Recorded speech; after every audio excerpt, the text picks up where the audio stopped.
The Vicar of Tours. Early in the autumn of 1826, the Abbé Birato, the principal personage of this history, was overtaken by a shower of rain as he returned home from a friend's house, where he had been passing the evening. He therefore crossed as quickly as his corpulence would allow the deserted little square called the cloister, which lies directly behind the chancel of the cathedral of Saint Gatien at Tours.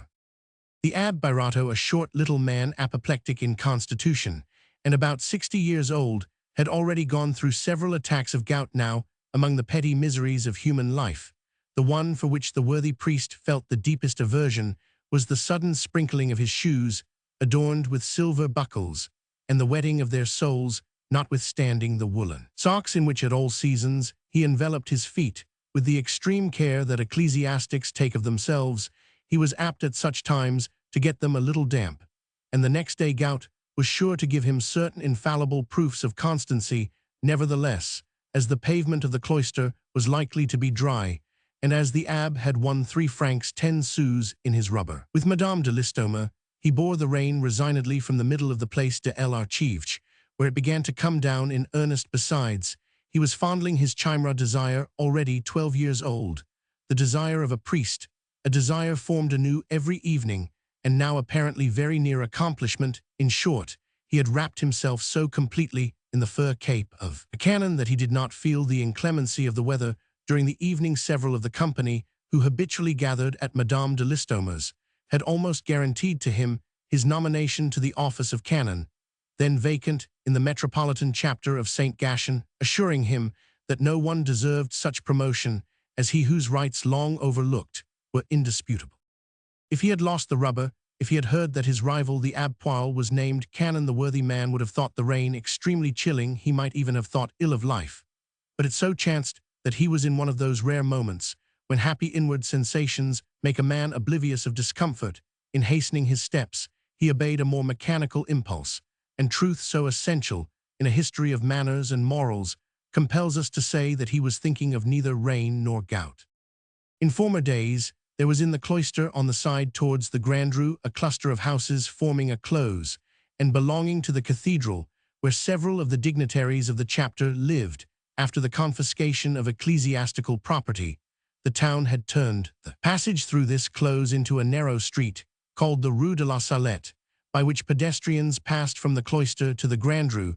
The name of this street proves clearly enough that the precentor and his pupils and those connected with the choir formerly lived there. The other side, the left side of the street, is occupied by a single house, the walls of which are overshadowed by the buttresses of Saint Gatien, which have their base in the narrow little garden of the house, leaving it doubtful whether the cathedral was built before or after this venerable dwelling. An archaeologist, examining the arabesques, the shape of the windows, the arch of the door, the whole exterior of the house, now mellow with age, would see at once that it had always been a part of the magnificent edifice with which it is blended. An antiquary, had there been one at Tourson, of the least literary towns in all France, would even discover where the narrow street enters the cloister several vestiges of an old arcade, which formerly made a portico to these ecclesiastical dwellings, and was no doubt harmonious in style with the general character of the architecture.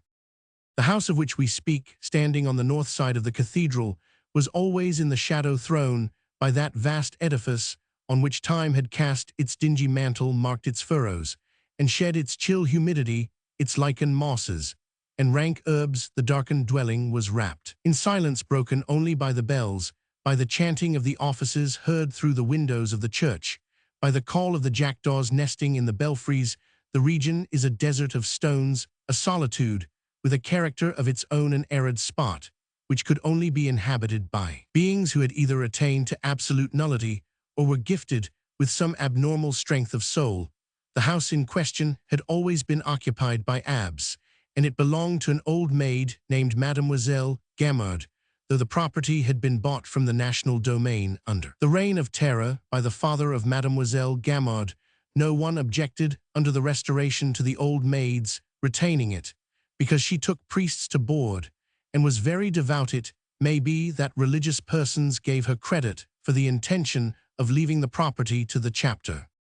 The Abbé Birato was making his way to this house, where he had lived for the last 2 years. His apartment had been, as was now the canonry, an object of envy, and his hoc erat in votis for a dozen years, to be Mademoiselle Gamard's boarder, and to become a canon, were the two great desires of his life. In fact, they do present accurately the ambition of a priest who, considering himself on the highroad to eternity, can wish for nothing in this world but good lodging, good food, clean garments, shoes, with silver buckles, a sufficiency of things for the needs of the animal, and a canonry to satisfy self-love, that inexpressible sentiment, which follows us, they say, into the presence of God. For there are grades among the saints, but the covetous desire for the apartment which the Abbé Birato was now inhabiting, a very harmless desire, in the eyes of worldly people, had been to the Abbé nothing less than a passion full of obstacles, and like more guilty passions, full of hopes, pleasures, and remorse. The interior arrangements of the house did not allow Mademoiselle Gamard to take more than 2 lodgers now. For about 12 years before the day when Birato went to live with her, she had undertaken to keep in health and contentment 2 priests, namely Monsieur l'Abbé Traubert and Monsieur l'Abbé Chapelaud. The Abbé Traubert still lived, the Abbé Chapelaud was dead, and Birato had stepped into his place.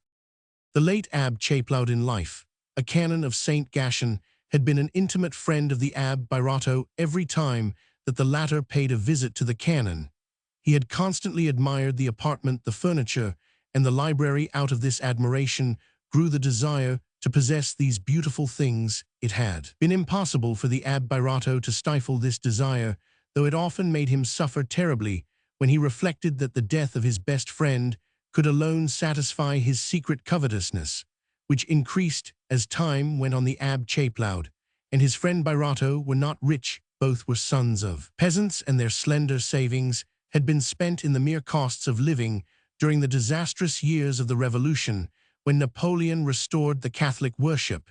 The Abbé Chapelaud was appointed canon of the cathedral, and Birato was made vicar of it. Chapelaud then went to board with Mademoiselle Gamard. When Birato first came to visit his friend, he thought the arrangement of the rooms excellent, but he noticed nothing more. The outset of this concupiscence of chattels was very like that of a true passion, which often begins in a young man with cold admiration for a woman whom he ends in loving forever. The apartment, reached by a stone staircase, was on the side of the house that faced south. The Abbé Traubert occupied the ground floor, and Mademoiselle Gamard the first floor of the main building, looking on the street. When Chapelaud took possession of his rooms, they were bare of furniture, and the ceilings were blackened with smoke. The stone mantelpieces, which were very badly cut, had never been painted. At first, the only furniture the poor canon could put in was a bed, a table, a few chairs, and the books he possessed. The apartment was like a beautiful woman in rags. But 2 or 3 years later, an old lady having left the Abbé Chapelaud 2,000 francs, he spent that sum on the purchase of an oak bookcase, the relic of a chateau pulled down by the band noir, the carving of which deserved the admiration of all artists. The Abbé made the purchase less because it was very cheap than because the dimensions of the bookcase exactly fitted the space it was to fill in his gallery. His savings enabled him to renovate the whole gallery, which up to this time had been neglected and shabby. The floor was carefully waxed, the ceiling whitened, the woodwork painted to resemble the grain and knots of oak, a long table in ebony, and 2 cabinets by Boule completed the decoration and gave to this gallery a certain air that was full of character.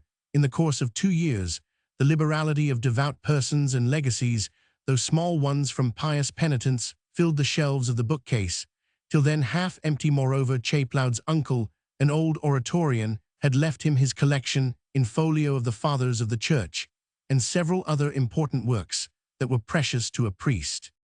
Birato, more and more surprised by the successive improvements of the gallery, once sober, came by degrees to a condition of involuntary envy.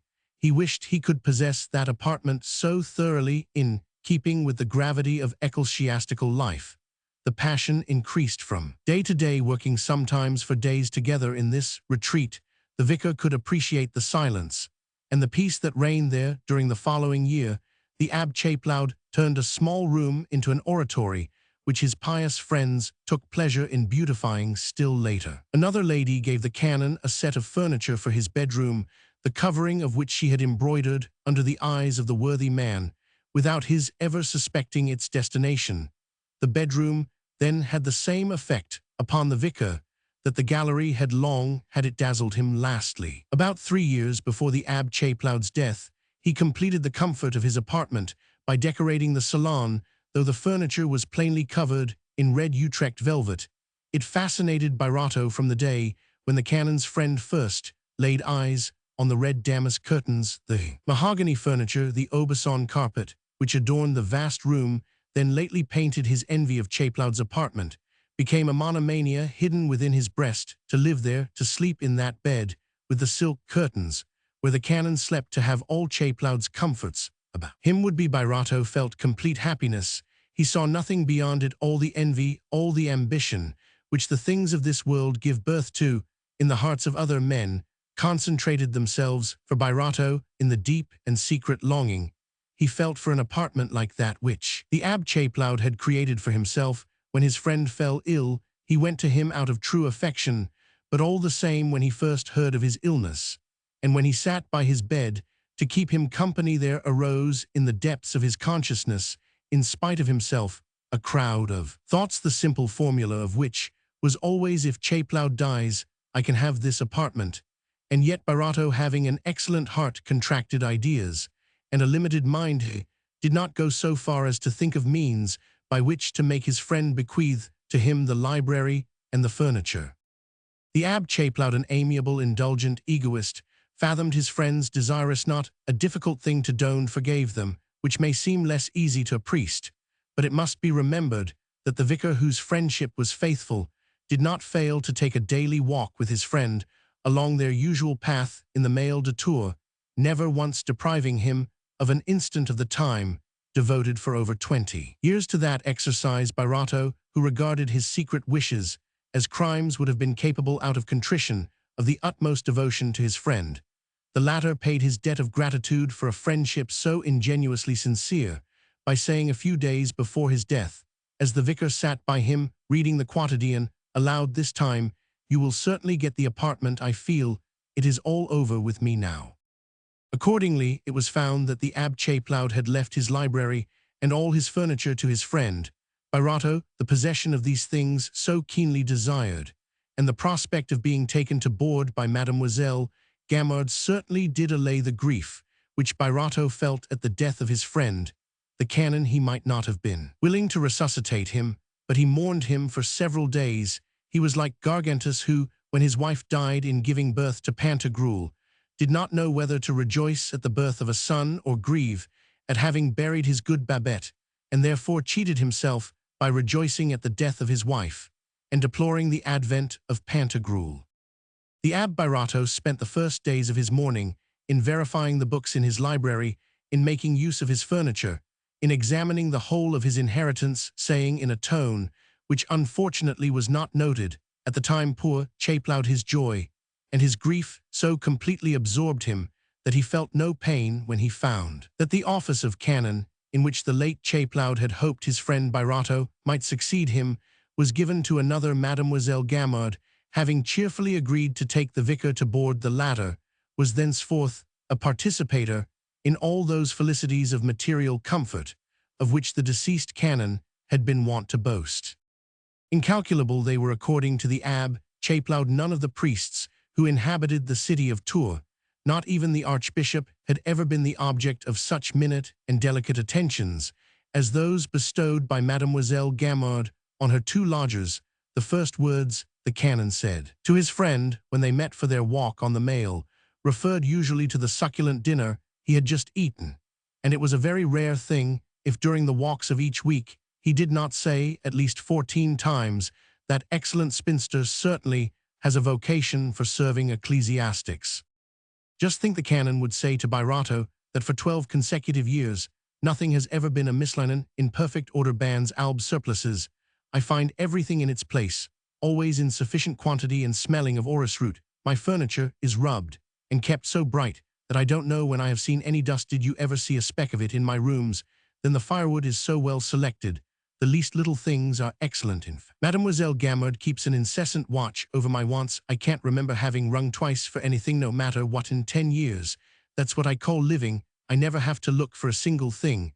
Not even my slippers. Always a good fire, always a good dinner. Once the bellows annoyed me, the nozzle was choked up, but I only mentioned it once, and the next day Mademoiselle gave me a very pretty pair, also those nice tongs you see me mend the fire with. For all answer Birato would say smelling of orris root, that smelling of orris root always affected him. The canon's remarks revealed ideal joys to the poor vicar, whose bands and albs were the plague of his life, for he was totally devoid of method, and often forgot to order his dinner. Therefore, if he saw Mademoiselle Gamard at St. Gatien, while saying Mass or taking round the plate, he never failed to give her a kindly and benevolent look, such a look as St. Teresa might have cast to heaven.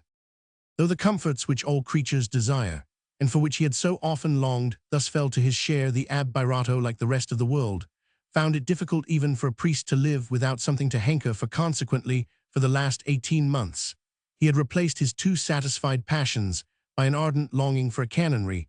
The title of canon had become to him very much what a peerage is to a plebeian minister, the prospect of an appointment, hopes of which had just been held out to him at Madame de Listomere's, so completely turned his head that he did not observe, until he reached his own door, that he had left his umbrella behind him. Perhaps even then, if the rain were not falling in torrents, he might not have missed it, so absorbed was he in the pleasure of going over and over in his mind what had been said to him on the subject of his promotion by the company at Madame de Listomere's, an old lady with whom he spent every Wednesday evening.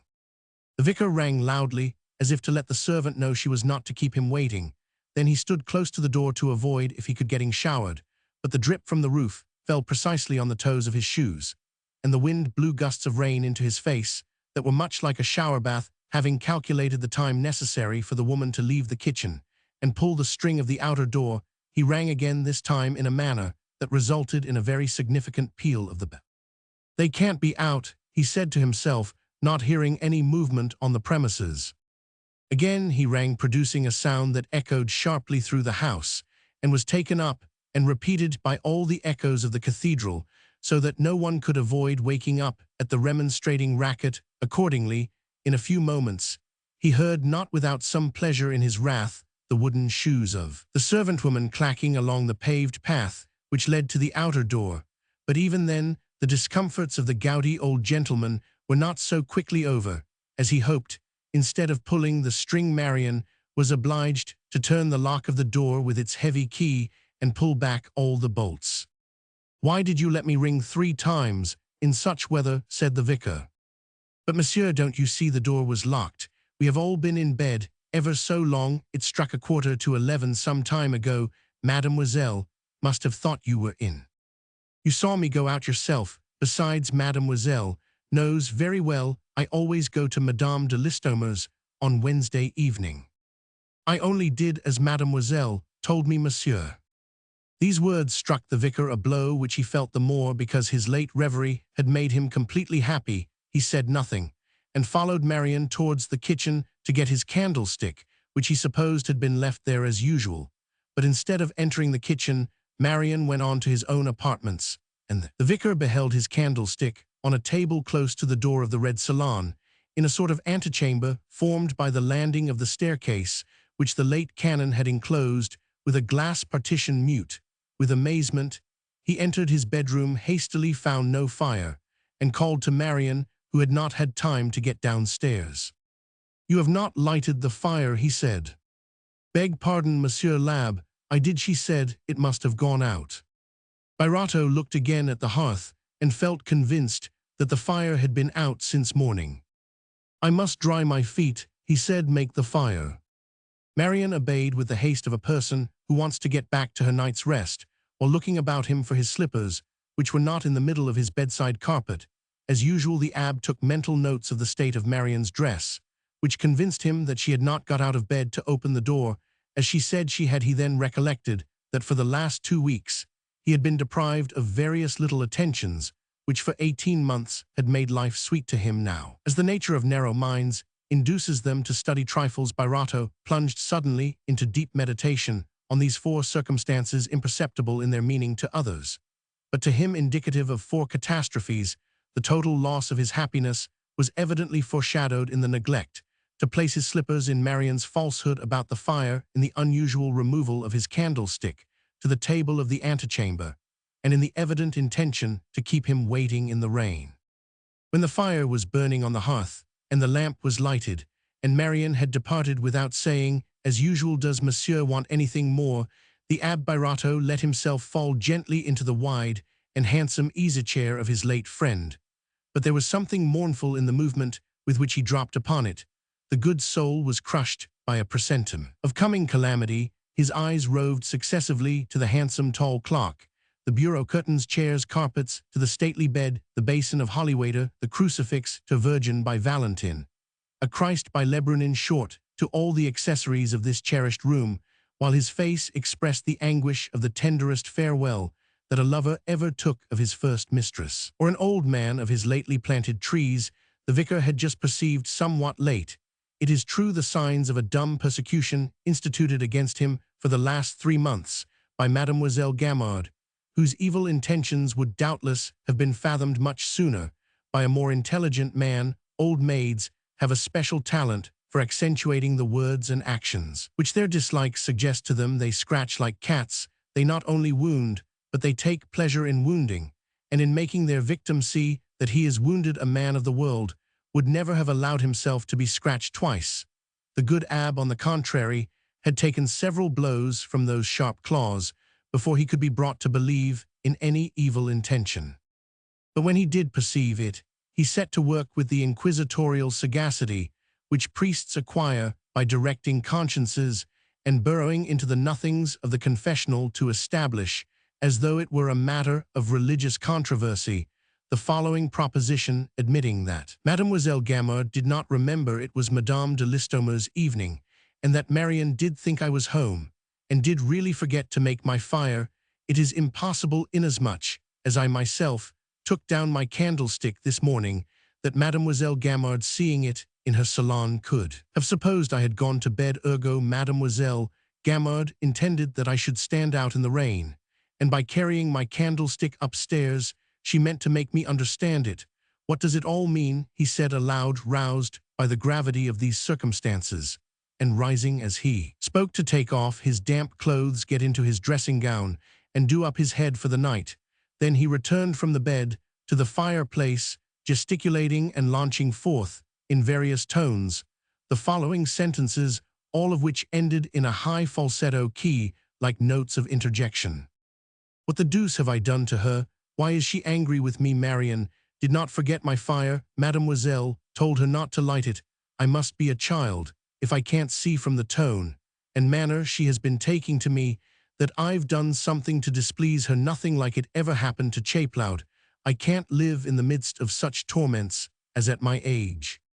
He went to bed hoping that the morrow might enlighten him on the causes of the dislike, which threatened to destroy forever the happiness he had now enjoyed 2 years, after wishing for it so long. Alas, the secret reasons for the inimical feelings Mademoiselle Gamard bore to the luckless Abbé were fated to remain eternally unknown to him, not that they were difficult to fathom, but simply because he lacked the good faith and candor by which great souls and scoundrels look within and judge themselves. A man of genius or a trickster says to himself, "I did wrong." Self-interest and native talent are the only infallible and lucid guides. Now the Abbé Birato, whose goodness amounted to stupidity, whose knowledge was only as it were plastered on him by dint of study, who had no experience whatever of the world and its ways, who lived between the Mass and the confessional, chiefly occupied in dealing the most trivial matters of conscience in his capacity of confessor to all the schools in town, and to few noble souls who rightly appreciated him, the Abbé Birato must be regarded as a great child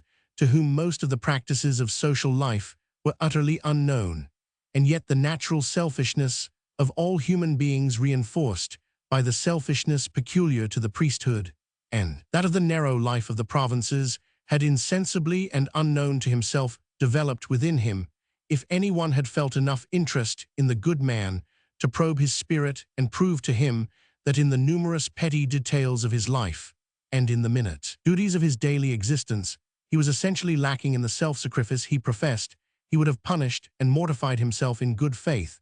But those whom we offend by such unconscious selfishness pay little heed to our real innocence. What they want is vengeance, and they take it thus. It happened that Birato, weak brother, that he was made to undergo the decrees of that great distributive justice, which goes about compelling the world to execute its judgments, called by ninnies the misfortunes of life. There was this difference between the late Chapelaud and the Vicarone was a shrewd and clever egoist, the other, a simple-minded and clumsy one. When the canon went to board with Mademoiselle Gamard, he knew exactly how to judge of his landlady's character. The confessional had taught him to understand the bitterness that the sense of being kept outside the social pale puts into the heart of an old maid. He therefore calculated his own treatment of Mademoiselle Gamard very wisely. She was then about 38 years old, and still retained a few pretensions, which in well-behaved persons of her condition change. Rather later into strong personal self-esteem, the canon saw plainly that to live comfortably with his landlady, he must pay her invariably the same attentions, and be more infallible than the Pope himself to compass this result. He allowed no points of contact between himself and her, except those that politeness demanded, and those which necessarily exist between two persons living under the same roof.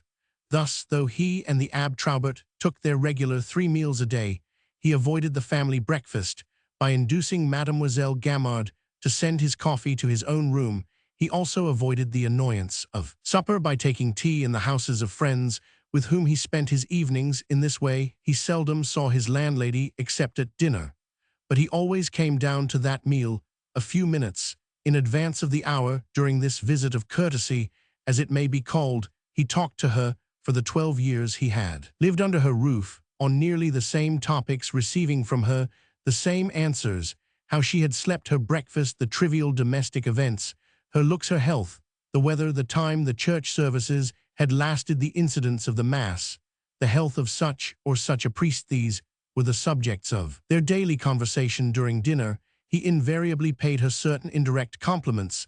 The fish had an excellent flavor. The seasoning of a sauce was delicious. Mademoiselle Gamard's capacities and virtues as mistress of a household were great.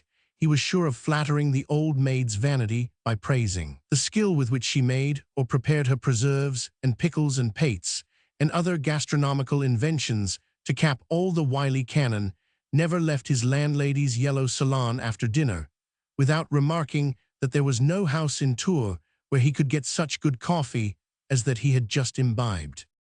Thanks to this thorough understanding of Mademoiselle Gamard's character and to the science of existence, which he had put in practice for the last 12 years, no matter of discussion on the internal arrangements of the household had ever come up between them. The Abbé Chapelaud had taken note of the spinster's angles, asperities, and crabbedness, and had so arranged his avoidance of her that he obtained without the least difficulty all the concessions that were necessary to the happiness and tranquility of his life. The result was that Mademoiselle Gamard frequently remarked to her friends and acquaintances that the Abbé Chapelaud was a very amiable man, extremely easy to live with, and a fine mind. As to her other lodger, the Abbé Traubert, she said absolutely nothing about him, completely involved in the round of her life, like a satellite in the orbit of a planet. Traubert was to her a sort of intermediary creature between the individuals of the human species and those of the canine species. He was classed in her heart next, but directly before, the place intended for friends, but now occupied by a fat and wheezy pug, which she tenderly loved. She ruled Traubert completely, and the intermingling of their interests was so obvious that many persons of her social sphere believed that the Abbé Traubert had designs on the old maid's property, and was binding her to him unawares with infinite patience, and really directing her, while he seemed to be obeying without ever letting her perceive in him the slightest wish on his part to govern her. When the Abbé Chapelaud died, the old maid, who desired a lodger with quiet ways, naturally thought of the vicar. Before the canon's will was made known, she had meditated offering his rooms to the Abbé Traubert, who was not very comfortable on the ground floor. But when the Abbé Birato, on receiving his legacy, came to settle in writing the terms of his board, she saw he was so in love with the apartment for which he might now admit his long-cherished desires that she dared not propose the exchange, and accordingly sacrificed her sentiments of friendship to the demands of self-interest. But in order to console her beloved canon, Mademoiselle took up the large white Chateau Renaud bricks that made the floors of his apartment, and replaced them by wooden floors laid in Point de Hongrie. She also rebuilt a smoky chimney. For 12 years, the Abbé Birato had seen his friend Chapelaud in that house, without ever giving a thought to the motive of the canon's extreme circumspection in his relations to Mademoiselle Gamard. When he came himself to live with that saintly woman, he was in the condition of a lover, on the point of being made happy even if he had not been by nature purblind of intellect. His eyes were too dazzled by his new happiness to allow him to judge of the landlady or to reflect on the limits which he ought to impose on their daily intercourse. Mademoiselle Gamard, seen from afar and through the prism of those material felicities which the vicar dreamed of enjoying in her house, seemed to him a perfect being, a faultless Christian, essentially charitable, the woman of the gospel, the wise virgin, adorned by all those humble and modest virtues which shed celestial fragrance upon life. So with the enthusiasm of one who attains an object long desired, with the candor of a child and the blundering foolishness of an old man, utterly without worldly experience, he fell into the life of Mademoiselle Gamard precisely as a fly is caught in a spider's web. The first day that he went to dine and sleep at the house, he was detained in the salon after dinner, partly to make his landlady's acquaintance, but chiefly by that inexplicable embarrassment which often assails timid people and makes them fear to seem impolite. By breaking off a conversation in order to take leave, consequently, he remained there the whole evening. Then a friend of his, a certain Mademoiselle Salomon de Villenois, came to see him, and this gave Mademoiselle Gamard the happiness of forming a cartable, so that when the vicar went to bed, he felt that he had passed a very agreeable evening, knowing Mademoiselle Gamard and the Abbé Traubert. But slightly, he saw only the superficial aspects of their characters. Few persons bear their defects. At once they generally take on a becoming veneer. The worthy abbé was thus led to suggest to himself the charming plan of devoting all his evenings to Mademoiselle Gamard, instead of spending them, as Chapelaud had done elsewhere. The old maid had for years been possessed by a desire which grew stronger day by day. This desire, often formed by old persons and even by pretty women, had become in Mademoiselle Gamard's soul as ardent a longing as that of Birato for Chapelaud's apartment, and it was strengthened by all those feelings of pride, egotism, envy, and vanity which pre-exist in the breasts of worldly people. This history is of all time. It suffices to widen slightly the narrow circle in which these personages are about to act, to find the coefficient reasons of events which take place in the very highest spheres of social life.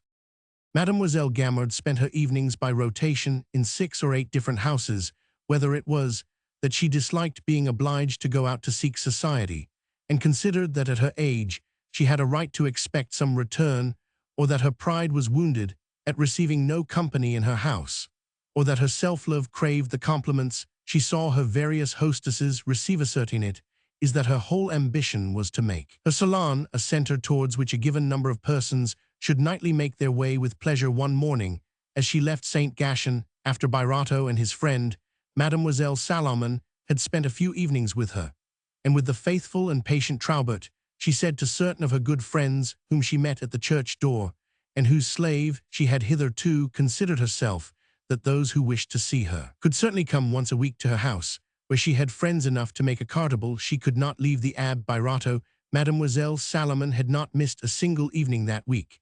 She was devoted to friends and etc., etc. Her speech was all the more humbly haughty and softly persuasive, because Mademoiselle Salomon de Villenois belonged to the most aristocratic society in Tours. For though Mademoiselle Salomon came to Mademoiselle Gamard's house solely out of friendship for the vicar, the old maid triumphed in receiving her, and saw that thanks to Birato she was on the point of succeeding in her great desire to form a circle as numerous and as agreeable as those of Madame de Listoma, Mademoiselle Merlin de la Blatière, and other devout ladies, who were in the habit of receiving the pious and ecclesiastical society of Tours. But alas, the Abbé Birato himself caused this cherished hope to miscarry. Now, if those persons who in the course of their lives have attained to the enjoyment of a long-desired happiness, and have therefore comprehended the joy of the vicar when he stepped into Chapelaud's vacant place, they will also have gained some faint idea of Mademoiselle Gamard's distress at the overthrow of her favorite plan. After accepting his happiness in the old maid's salon for 6 months with tolerable patience, Birato deserted the house of an evening, carrying with him Mademoiselle Salomon. in spite of her utmost efforts, the ambitious Gamard had recruited barely 6 visitors whose faithful attendance was more than problematical, and Boston could not be played night after night unless at least 4 persons were present. The defection of her 2 principal guests obliged her therefore to make suitable apologies and return to her evening visiting among former friends, for old maids find their own company so distasteful that they prefer to seek the doubtful pleasures of society. The cause of this desertion is plain enough. Although the vicar was one of those to whom heaven is hereafter to belong in virtue of the decree blessed are the poor in spirit, he could not, like some fools, endure the annoyance that other fools caused him. Persons without minds are like weeds that delight in good earth. They want to be amused by others all the more because they are dull within. The incarnation of ennui to which they are victims, joined to the need they feel of getting a divorce from themselves, produces that passion for moving about, for being somewhere else than where they are, which distinguishes their species, and also that of all beings devoid of sensitiveness, and those who have missed their destiny or who suffer by their own fault. Without really fathoming the vacuity and emptiness of Mademoiselle Gamard's mind, or stating to himself the pettiness of her ideas, the poor abbe perceived unfortunately too late the defects which she shared with all old maids, and those which were peculiar to herself.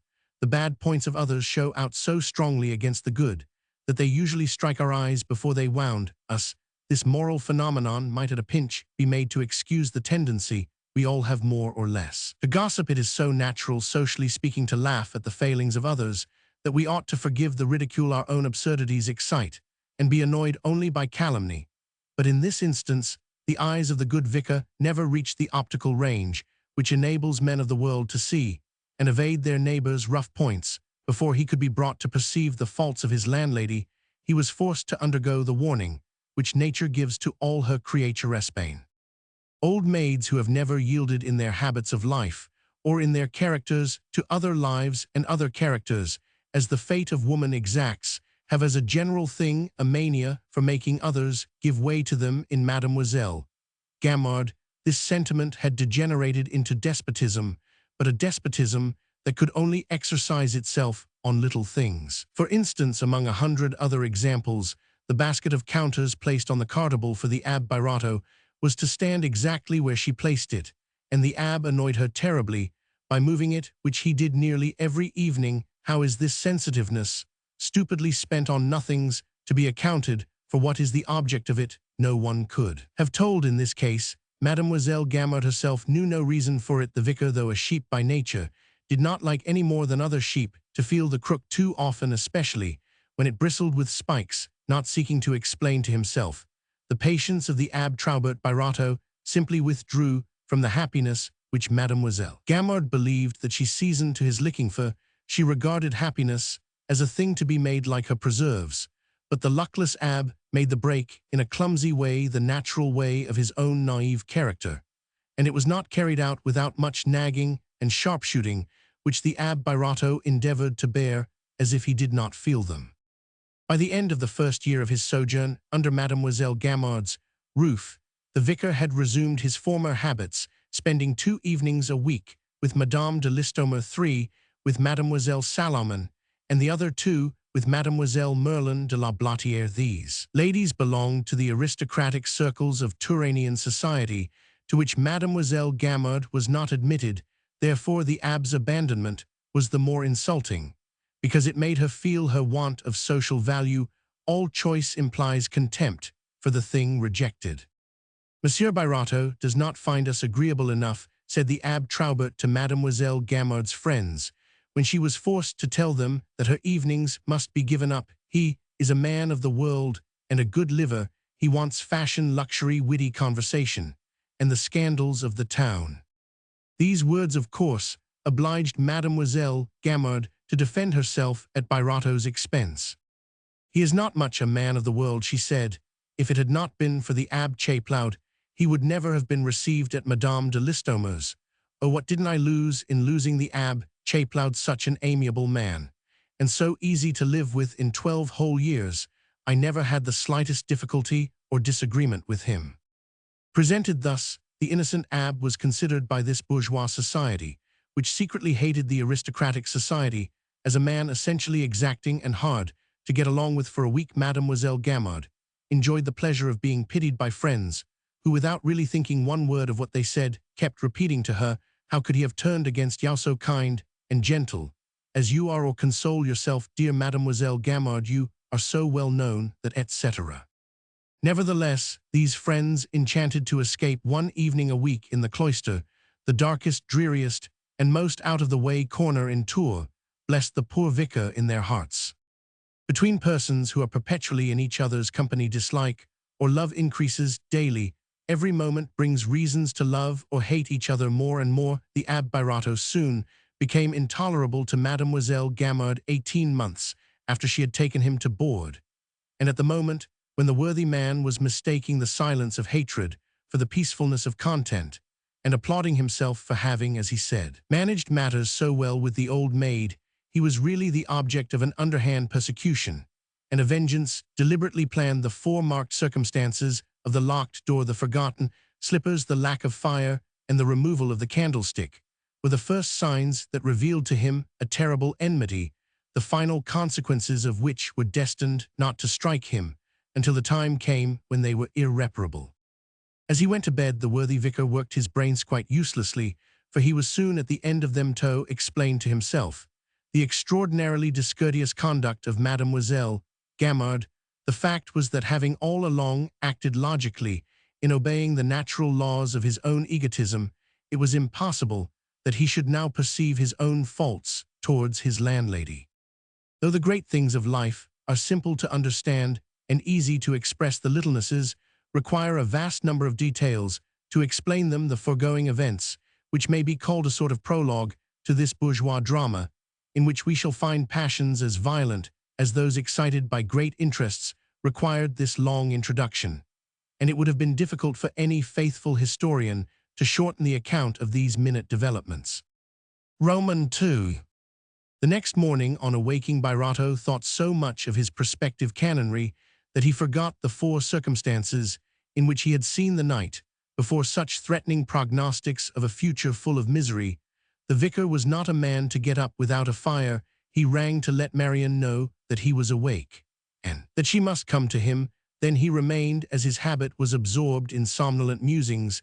The servant's custom was to make the fire and gently draw him from his half-sleep by the murmured sound of her moviments, a sort of music which he loved. 20 minutes passed, and Marion had not appeared. The vicar now a cannon was about to ring again when he let go the bell-pull, hearing a man's step on the staircase. In a minute more the Abbé Traubert, after discreetly knocking at the door, obeyed Birato's invitation and entered the room. This visit, which the two abbes usually paid each other once a month, was no surprise to the vicar. The canon at once exclaimed when he saw that Marion had not made the fire of his quasi-colleague. He opened the window and called to her harshly, telling her to come at once to the abbé. Then, turning round to his ecclesiastical brother, he said, "If Mademoiselle knew that you had no fire, she would scold Marion." After this speech, he inquired about Birato's health, and asked in a gentle voice if he had had any recent news that gave him hopes of his canonry. The vicar explained the steps he had taken, and told naively the names of the persons with whom Madame de Listomere was using her influence, quite unaware that Traubert had never forgiven that lady for not admitting him. The Abbé Traubert, twice proposed by the bishop as Vicar General to her house. It would be impossible to find two figures which presented so many contrasts to each other as those of the two abbes. Traubert, tall and lean, was yellow and bilious, while the vicar was what we call familiarly plump.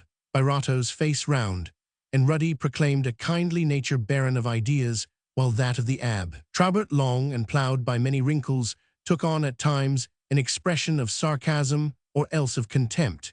But it was necessary to watch him very closely before those sentiments could be detected.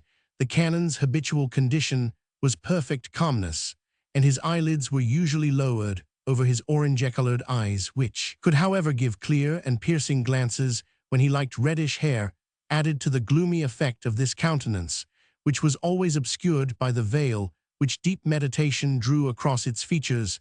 Many persons at first sight thought him absorbed in high and earnest ambitions, but those who claimed to know him better denied that impression, insisting that he was only stupidly dull under Mademoiselle Gamard's despotism, or else worn out by too much fasting. He seldom spoke, and never laughed. When it did so happen that he felt agreeably moved, a feeble smile would flicker on his lips, and lose itself in the wrinkles of his face. Birato, on the other hand, was all expansion, all frankness. He loved good things, and was amused by trifles with the simplicity of a man who knew no spite or malice. The Abbé Traubert roused at first sight an involuntary feeling of fear, while the vicar's presence brought a kindly smile to the lips of all who looked at him. When the tall canon marched with solemn step through the naves and cloisters of St. Gatien, his head bowed, his eye stern respect followed him. That bent face was in harmony with the yellowing arches of the cathedral. The folds of his cassock fell in monumental lines that were worthy of statuary. The good vicar, on the contrary, perambulated about with no gravity at all. He trotted and ambled, and seemed at times to roll himself along. But with all this, there was one point of resemblance between the two men, for precisely as Traubert's ambitious air, which made him feared, had contributed probably to keep him down to the insignificant position of a mere canon, so the character and ways of Birato marked him out as perpetually the vicar of the cathedral and nothing higher. Yet the Abbé Traubert, now 50 years of age, had entirely removed, partly by the circumspection of his conduct and the apparent lack of all ambitions, and partly by his saintly life, the fears which his suspected ability and his powerful presence had roused in the minds of his superiors. His health having seriously failed him during the last year, it seemed probable that he would soon be raised to the office of Vicar General of the Archbishopric. His competitors themselves desired the appointment, so that their own plans might have time to mature during the few remaining days, which, a malady now become chronic, might allow him. Far from offering the same hopes to rivals, Birato's triple chin showed to all who wanted his coveted canonry an evidence of the soundest health. Even his gout seemed to them, in accordance with the proverb, an assurance of longevity. The Abbé Chapeloud, a man of great good sense, whose amiability had made the leaders of the diocese and the members of the best society in Tours seek his company, had steadily opposed, though secretly, and with much judgment, the elevation of the Abbé Traubert. He had even adroitly managed to prevent his access to the salons of the best society. Nevertheless, during Chapeloud's lifetime, Traubert treated him invariably with great respect, and showed him on all occasions the utmost deference. This constant submission did not, however, change the opinion of the late canon, who said to Birato during the last walk they took together, distrust that lean stick of a Traubert, Sixtus V, reduced to the limits of a bishopric. Such was the friend, the abiding guest of Mademoiselle Gamard, who now came the morning after the old maid had, as it were, declared war against the poor vicar, to pay his brother a visit and show him marks of friendship. "You must excuse Marion," said the canon, as the woman entered. "I suppose she went first to my rooms. They are very damp, and I coughed all night. You are most healthily situated here," he added, looking up at the cornice. "Yes, I am lodged like a canon," replied Birato. "And I like a vicar," said the other humbly. "But you will soon be settled in the Archbishop's palace," said the kindly vicar, who wanted everybody to be happy. "Yes, or in the cemetery, but God's will be done." And Traubert raised his eyes to heaven resignedly. "I came," he said, "to ask you to lend me the Register of Bishops. You are the only man in Tours I know who has a copy." "Take it out of my library," replied Birato, reminded by the canon's words of the greatest happiness of his life. The canon passed into the library and stayed there, while the vicar dressed. Presently the breakfast bell rang, and the gouty vicar reflected that if it had not been for Traubert's visit, he would have had no fire to dress by. "He's a kind man," thought he. The two priests went downstairs together, each armed with a huge folio, which they laid on one of the side tables in the dining-room. "What's all that?" asked Mademoiselle Gamard in a sharp voice, addressing Birato. "I hope you are not going to litter up my dining-room with your old books." "They are books I wanted," replied the Abbé Traubert. "Monsieur Birato has been kind enough to lend them to me." "I might have guessed it," she said, with a contemptuous smile. "Monsieur Birato doesn't often read books of that size. "How are you, mademoiselle?" said the vicar, in a mellifluous voice. "Not very well," she replied shortly. "You woke me up last night out of my first sleep, and I was wakeful for the rest of the night." Then sitting down, she added, "Gentlemen, the milk is getting cold." Stupefied at being so ill-naturedly received by his landlady, from whom he half expected an apology, and yet alarmed, like all timid people, at the prospect of a discussion, especially if it relates to themselves, the poor vicar took his seat in silence. Then, observing in Mademoiselle Gamard's face the visible signs of ill-humor, he was goaded into a struggle between his reason, which told him that he ought not to submit to such discourtesy from a landlady, and his natural character, which prompted him to avoid a quarrel. Torn by this inward misery, Birato fell to examining attentively the broad green lines painted on the oilcloth, which from custom immemorial Mademoiselle Gamard left on the table at breakfast time, without regard to the ragged edges or the various scars displayed on its surface. The priests sat opposite to each other in caneseated armchairs on either side of the square table, the head of which was taken by the landlady, who seemed to dominate the whole from a high chair raised on casters filled with cushions, and standing very near to the dining-room stove. This room and the salon were on the ground floor, beneath the salon and bedroom of the Abbe Birato.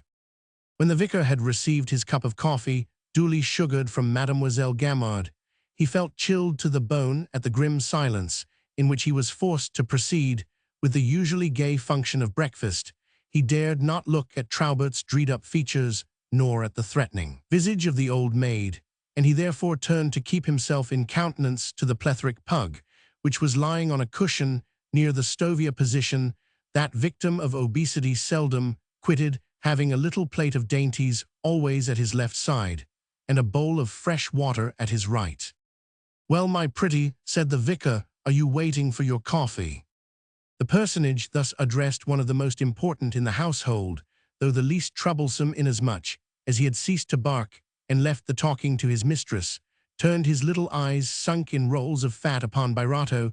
Then he closed them peevishly to explain the misery of the poor vicar. It should be said that, being endowed by nature with an empty and sonorous loquacity like the resounding of a football, he was in the habit of asserting, without any medical reason to back him, that speech favored digestion. Mademoiselle Gamard, who believed in this hygienic doctrine, had not as yet refrained, in spite of their coolness, from talking at meals, though for the last few mornings the vicar had been forced to strain his mind to find beguiling topics on which to loosen her tongue, if the narrow limits of this history permitted us to report even one of the conversations, which often brought a bitter and sarcastic smile to the lips of the Abbe Traubert. It would offer a finished picture of the Boeotian life of the provinces, the singular revelations of the Abbe Birato and Mademoiselle Gamard relating to their personal opinions on politics, religion, and literature would delight observing minds. It would be highly entertaining to transcribe the reasons on which they mutually doubted the death of Napoleon in 1820, or the conjectures by which they mutually believed that the Dauphin was living rescued from the temple in the hollow of a huge log of wood. Who could have helped laughing to hear them assert, and prove by reasons evidently their own, that the King of France alone imposed the taxes, that the chambers were convoked to destroy the clergy, that 1,300,000 persons had perished on the scaffold during the Revolution? They frequently discussed the press without either of them having the faintest idea of what that modern engine really was. Monsieur Birato listened with acceptance to Mademoiselle Gamard when she told him that a man who ate an egg every morning would die in a year, and that facts proved it, that a roll of light bread, eaten without drinking for several days together, would cure sciatica, that all the workmen who assisted in pulling down the Abbey St. Martin had died in 6 months, that a certain prefect, under orders from Bonaparte, had done his best to damage the towers of St. Gatien, with 100 other absurd tales. But on this occasion, poor Birato felt he was tongue-tied, and he resigned himself to eat a meal without engaging in conversation. After a while, however, the thought crossed his mind that silence was dangerous for his digestion, and he boldly remarked, "This coffee is excellent." That act of courage was completely wasted then, after looking at the scrap of sky visible above the garden, between the two buttresses of St. Gatian, the vicar again summoned nerve to say it will be finer weather today than it was yesterday. At that remark, Mademoiselle Gamard cast her most gracious look on the Abbe Traubert, and immediately turned her eyes with terrible severity on Birato, who fortunately by that time was looking on his plate. No creature of the feminine gender was ever more capable of presenting to the mind the elegiac nature of an old maid than Mademoiselle Sophie Gamard, in order to describe a being whose character gives a momentous interest to the petty events of the present drama, and to the interior lives of the actors in it. It may be useful to give a summary of the ideas which find expression in the being of an old maid, remembering always that the habits of life form the soul, and the soul forms the physical presence. Though all things in society as well as in the universe are said to have a purpose, there do exist here below certain beings whose purpose and utility seem inexplicable. Moral philosophy and political economy both condemn the individual who consumes without producing, who fills a place on the earth, but does not shed upon it either good or evil, for evil is sometimes good, the meaning of which is not at once made manifest. It is seldom that old maids of their own motion enter the ranks of these unproductive beings. Now, if the consciousness of work done gives to the workers a sense of satisfaction, which helps them to support life, the certainty of being a useless burden must, one would think, produce a contrary effect, and fill the minds of such fruitless beings with the same contempt for themselves which they inspire in others. This harsh social reprobation is one of the causes which contribute to fill the souls of old maids with the distress that appears in their faces, prejudice in which there is truth does cast throughout the world, but especially in France, a great stigma on the woman with whom no man has been willing to share the blessings or endure the ills of life. Now there comes to all unmarried women a period when the world, be it right or wrong, condemns them on the fact of this contempt, this rejection. If they are ugly, the goodness of their characters ought to have compensated for their natural imperfections. If, on the contrary, they are handsome, that fact argues that their misfortune has some serious cause. It is impossible to say which of the two classes is most deserving of rejection. If, on the other hand, their celibacy is deliberate, if it proceeds from a desire for independence, neither men nor mothers will forgive their disloyalty to womanly devotion evidenced in their refusal to feed those passions which render their sex so affecting. To renounce the pangs of womanhood is to abjure its poetry and cease to merit the consolations to which mothers have inalienable rights. Moreover, the generous sentiments, the exquisite qualities of a woman will not develop unless, by constant exercise, by remaining unmarried, a creature of the female sex becomes void of meaning, selfish and cold. She creates repulsion. This implacable judgment of the world is unfortunately too just to leave old maids in ignorance of its causes.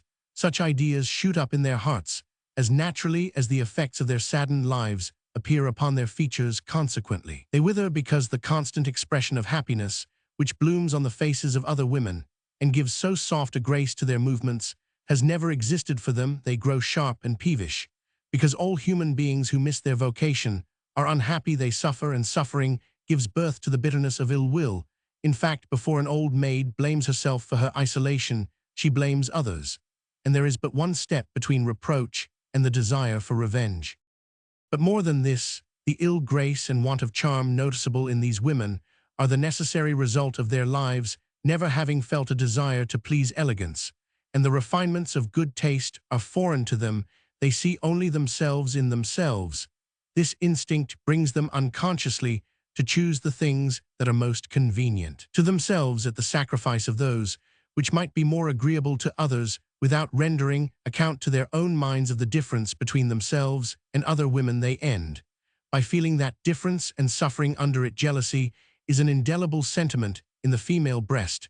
An old maid's soul is jealous and yet void, for she knows but one sideth miserable Sidioff, the only passion men will allow, because it flatters them to women thus thwarted in all their hopes, forced to deny themselves the natural development of their natures. Old maids endure an inward torment to which they never grow accustomed. It is hard at any age, above all, for a woman to see a feeling of repulsion on the faces of others when her true destiny is to move all hearts about her to emotions of grace and love. One result of this inward trouble is that an old maid's glance is always oblique less from modesty than from fear and shame. Such beings never forgive society for their false position, because they never forgive themselves for it. Now it is impossible for a woman who is perpetually at war with herself, and living in contradiction to her true life, to leave others in peace or refrain from envying their happiness. The whole range of these sad truths could be read in the dulled grey eyes of Mademoiselle Gamard. The dark circles that surrounded those eyes told of the inward conflicts of her solitary life. All the wrinkles on her face were in straight lines.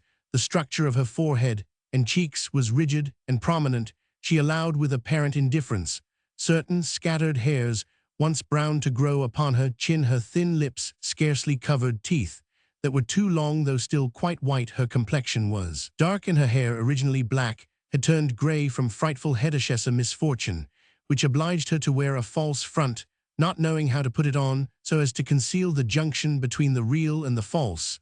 There were often little gaps between the border of her cap and the black string with which this semiwig, always badly curled, was fastened to her head. Her gown, silk in summer, merino in winter, and always brown in color, was invariably rather tight for her angular figure and thin arms. Her collar, limp and bent, exposed too much the red skin of a neck, which was ribbed like an oak leaf in winter scene. In the light, her origin explains to some extent the defects of her conformation. She was the daughter of a wood merchant, a peasant, who had risen from the ranks. She might have been plump at 18, but no trace remained of the fair complexion and pretty color of which she was wont to boast. The tones of her flesh had taken the pallid tints so often seen in devots. Her aquiline nose was the feature that chiefly proclaimed the despotism of her nature, and the flat shape of her forehead, the narrowness of her mind. Her movements had an odd abruptness, which precluded all grace. The mere motion with which she twitched her handkerchief from her bag and blew her nose with a loud noise would have shown her character and habits to a keen observer. Being rather tall, she held herself very erect, and justified the remark of a naturalist who once explained the peculiar gait of old maids by declaring that their joints were consolidating when she walked. Her movements were not equally distributed over her whole person as they are in other women, producing those graceful undulations which are so attractive. She moved so to speak in a single block, seeming to advance at each step like the statue of the commendator. When she felt in good humor, she was apt, like other old maids, to tell of the chances she had had to marry, and of her fortunate discovery, in time of the want of means of her lovers, proving unconsciously that her worldly judgment was better than her. This typical figure of the genus old maid was well framed by the grotesque designs representing Turkish landscapes on a varnished paper, which decorated the walls of the dining room. Mademoiselle Gamard usually sat in this room, which boasted of 2 pier tables and a barometer. Before the chair of each abbe was a little cushion covered with worsted work, the colors of which were faded. The salon in which she received company was worthy of its mistress. It will be visible to the eye at once when we state that it went by the name of the yellow salon. The curtains were yellow, the furniture and walls yellow. On the mantelpiece, surmounted by a mirror in a gilt frame, the candlesticks and a clock, all of crystal, struck the eye with sharp brilliancy. As to the private apartment of Mademoiselle Gamard, no one had ever been permitted to look into it. Conjecture alone suggested that it was full of odds and ends, worn-out furniture, and bits of stuff and pieces dear to the hearts of all old maids. Such was the woman destined to exert a vast influence on the last years of the Abbe Birotteau. For want of exercising in nature's own way the activity bestowed upon women, and yet impelled to spend it in some way or other, Mademoiselle Gamard had acquired the habit of using it in petty intrigues, provincial cabals, and those self-seeking schemes which occupy sooner or later the lives of all old maids. Birotteau unhappily had developed in Sophie Gamard the only sentiments which it was possible for that poor creature to feel, those of hatred, a passion hitherto latent under the calmness and monotony of provincial life, but which was now to become the more intense because it was spent on petty things. And in the midst of a narrow sphere, Birotteau was one of those beings who are predestined to suffer, because being unable to see things, they cannot avoid them. To them, the worst happens. "Yes, it will be a fine day," replied the canon, after a pause, apparently issuing from a reverie, and wishing to conform to the rules of politeness. Birotteau, frightened at the length of time which had elapsed between the question and the answer, for he had for the first time in his life taken his coffee without uttering a word, left the dining-room, where his heart was squeezed as if in a vice, feeling that the coffee lay heavy on his stomach. He went to walk in a sad mood among the narrow box-edged garden paths, which outlined a star in the little garden. As he turned, after making the first round, he saw Mademoiselle Gamard and the Abbé Traubert standing stock-still and silent on the threshold of the door, with his arms folded and motionless, like a statue on a tomb. She leaning against the blind door. Both seemed to be gazing at him and counting his steps. Nothing is so embarrassing to a creature naturally timid as to feel itself the object of a close examination. And if that is made by the eyes of hatred, the sort of suffering it causes is changed into intolerable martyrdom. Presently Birato fancied he was preventing Mademoiselle Gamard and the Abbé from walking in the narrow path.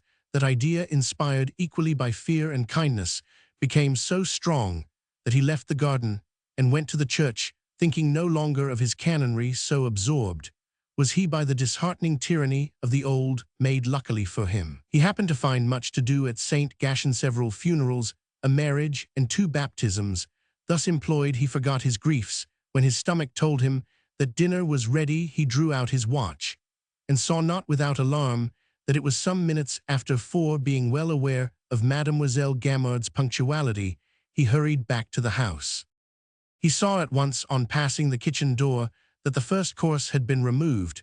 When he reached the dining-room, the old maid said, with a tone of voice in which were mingled sour rebuke and joy at being able to blame him, "It is 4:30, Monsieur Birato. You know we are not to wait for you." The vicar looked at the clock in the dining-room and saw at once by the way the gauze which protected it from dust had been moved that his landlady had opened the face of the dial and set the hands in advance of the clock of the cathedral. He could make no remark. Had he uttered his suspicion, it would only have caused and apparently justified one of those fierce and eloquent expositions to which Mademoiselle Gamard, like other women of her class, knew very well how to give vent in particular cases. The 1,001 annoyances which a servant will sometimes make her master bear, or a woman her husband, were instinctively divined by Mademoiselle Gamard, and used upon Birato. The way in which she delighted in plotting against the poor vicar's domestic comfort bore all the marks of what we must call a profoundly malignant genius, yet she so managed that she was never, so far as I could see, in the wrong. Roman 3. 8 days after the date on which this history began, the new arrangements of the household and the relations which grew up between the Abbé Birato and Mademoiselle Gamard revealed to the former the existence of a plot which had been hatching for the last 6 months. As long as the old maid exercised her vengeance in an underhand way, and the vicar was able to shut his eyes to it and refuse to believe in her malevolent intentions, the moral effect upon him was slight. But since the affair of the candlestick and the altered clock, Birato would doubt no longer that he was under an eye of hatred turned fully upon him. From that moment he fell into despair, seeing everywhere the skinny claw-like fingers of Mademoiselle Gamard ready to hook into his heart the old maid, happy in a sentiment as fruitful of emotions as that of vengeance, enjoyed circling and swooping above the vicar as a bird of prey hovers and swoops above a field mouse before pouncing down upon it and devouring it. She had long since laid a plan which the poor dumbfounded priest was quite incapable of imagining, and which she now proceeded to unfold with that genius for little things often shown by solitary persons whose souls, incapable of feeling the grandeur of true piety, fling themselves into the details of outward devotion. The petty nature of his troubles prevented Birato, always effusive and liking to be pitied and consoled, from enjoying the soothing pleasure of taking his friends into his confidencia. Last but cruel aggravation of his misery, the little amount of tact which he derived from his timidity made him fear to seem ridiculous in concerning himself with such pettiness, and yet those petty things made up the sum of his existence. That cherished existence, full of busyness about nothings and of nothingness in its business, a colorless, barren life in which strong feelings were misfortunes and the absence of emotion happiness, the poor priest's paradise was changed in a moment into hell.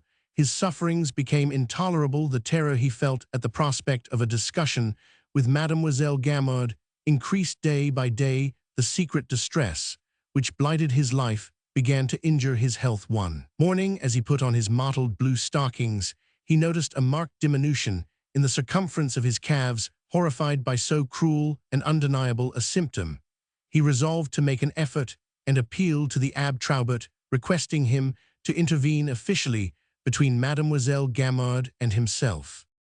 When he found himself in presence of the imposing canon, who, in order to receive his visitor in a bare and cheerless room, had hastily quitted a study full of papers, where he worked incessantly, and where no one was ever admitted, the vicar felt half ashamed at speaking of Mademoiselle Gamard's provocations to a man who appeared to be so gravely occupied. But after going through the agony of the mental deliberations which all humble, undecided, and feeble persons endure about things of even no importance, he decided, not without much swelling and beating of the heart, to explain his position to the Abbé Traubert. The canon listened in a cold, grave manner, trying, but in vain, to repress an occasional smile, which to more intelligent eyes than those of the vicar might have betrayed the emotions of a secret satisfaction.